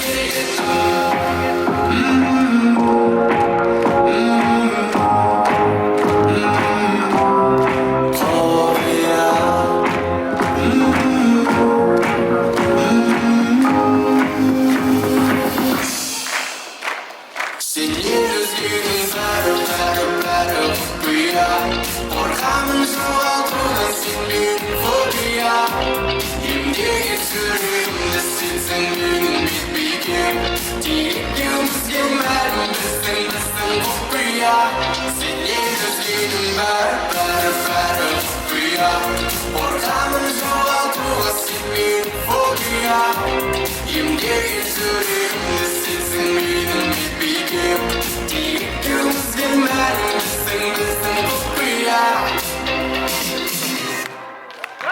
Рахмет! Шайдарман құтты болсын! Алмачиноға бір қошеметтеріңіз. Қарағандының өнерінде жүрген ерекше азаматымыз, біз оған үлкен табыс тілейміз. Алдағы уақытта әндері сіздердің құлақтарыңыздан табыла берсін. Әрмен қарай кеттік.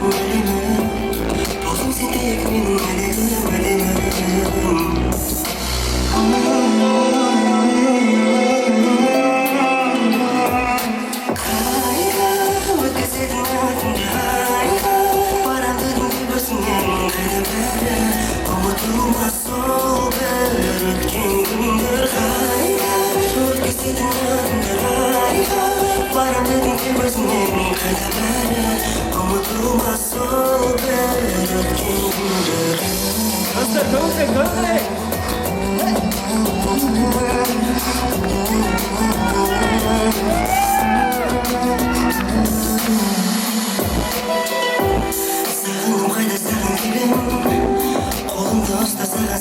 Тек сені еркелерге беремін. Жүрегім сені ғана сүйемін. Жанымда қалсам болды дегенім. Іздеумен армандалып келемін сүйгенім.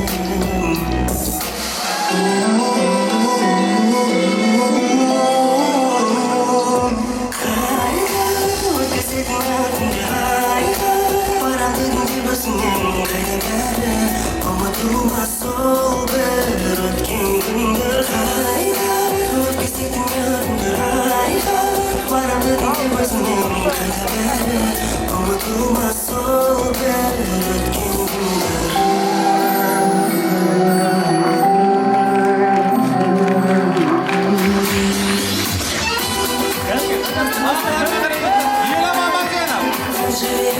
Елестімген қазарманым Кез боп келсең ертелер сенен көзі алмадым Өзген емес өзің ойлап жүрегім Төсіңдерде бір қазақтың жүрегін сағалым Кімге болсын сүйкімді бір баласын Көңіліңді баулап алып барасың Гүл құрайсың, күн құрайсың жолда сен Желге желмен ерте талас-таласың сырғалым Қиялған жерде ілестімген қазарманым Кез боп келсең ертелерге сенен көзі алмадым Өзген емес өзіңді ойлап жүрегім Төсіңдерде бір қазақтың жүрегін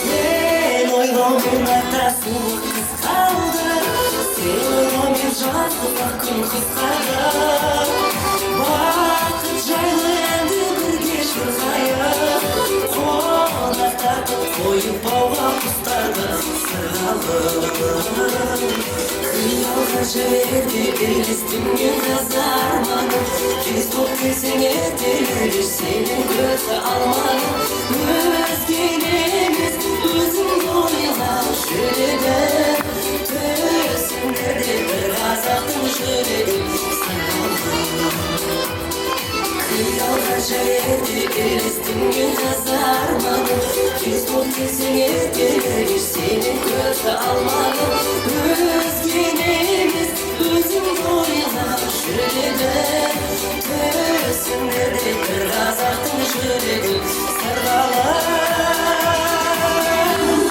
Молодец, красавчик.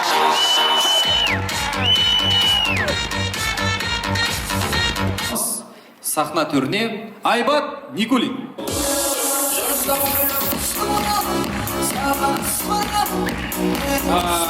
Раз, два, три, шесть.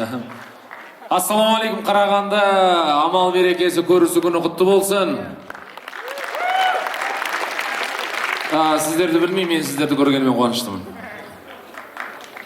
Үздік ойыншы екеуі деп шештік. Енді өзім көңілімнен шыққан, өзім сый беріп жатқандықтан, өзім ол ойыншыларға беремін. Колледж студенттер арасында Қарағанды облысы әкімінің жүлдесіне ұйымдастырылған көңілді және тапқырлар сайысында ерекше ойын көрсеткен үшін үздік ойыншы номинациясына ие болған, ну, конечно, Оспанова Ақнұр СМК.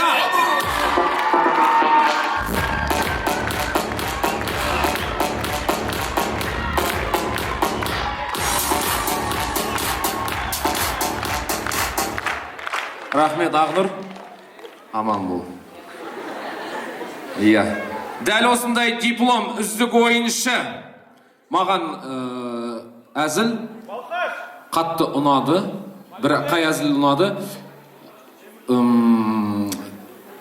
Депутаттардың сайлауын Рамазан айына қояқ, сондақта честно өтетін шығар деген бір әзіл қатты ұнады. Ол Балқаш Авангард командасының ойыншы Саят Нұртас.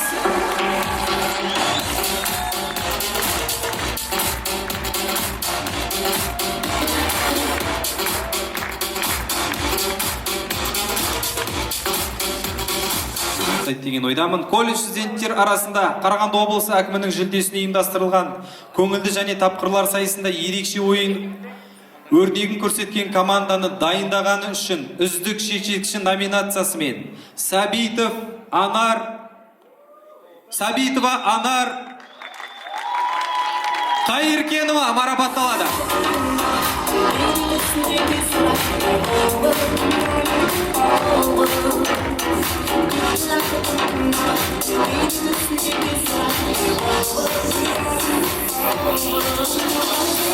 Дәл осындай үздік жетекші Ибраева Қарақат Маликовна.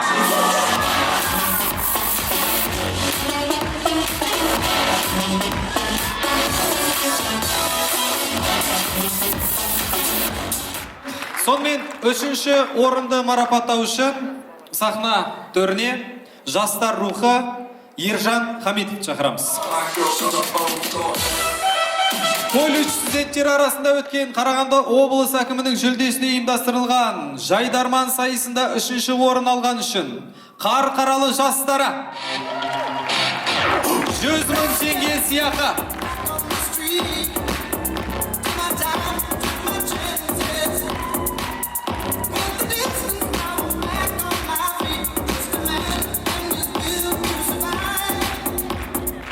Рахмет Ереке. Әрмен қарай жалғастырайық. Екінші орында марапаттау үшін Қазақстан КВН одағының вице-президенті Жомарт Әбіш ағамыз шақырамыз. Дәл осындай мәтінде екінші орын алған үшін Балқаш медицина колледжі Қаламбыр 150.000 теңге сыйақы.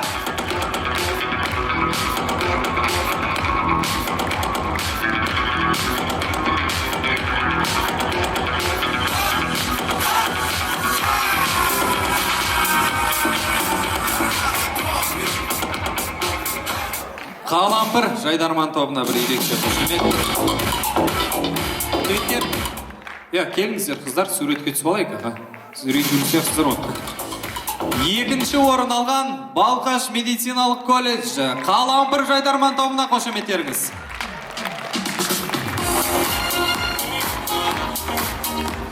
Бірінші орынды хабарлау үшін ортаға Қарағанды облысы білім басқармасының кәсіптік және техникалық бөлім басшысы Индира Ердан қызын шақырамыз.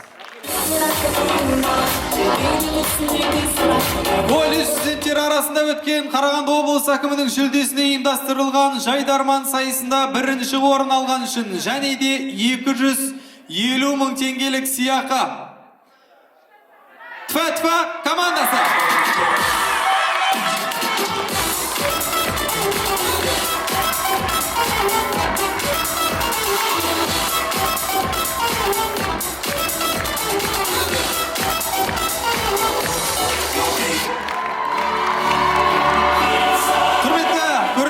Жақсы күнде, жақсы уақытта жолыққанша сау, саламатта болыңыздар.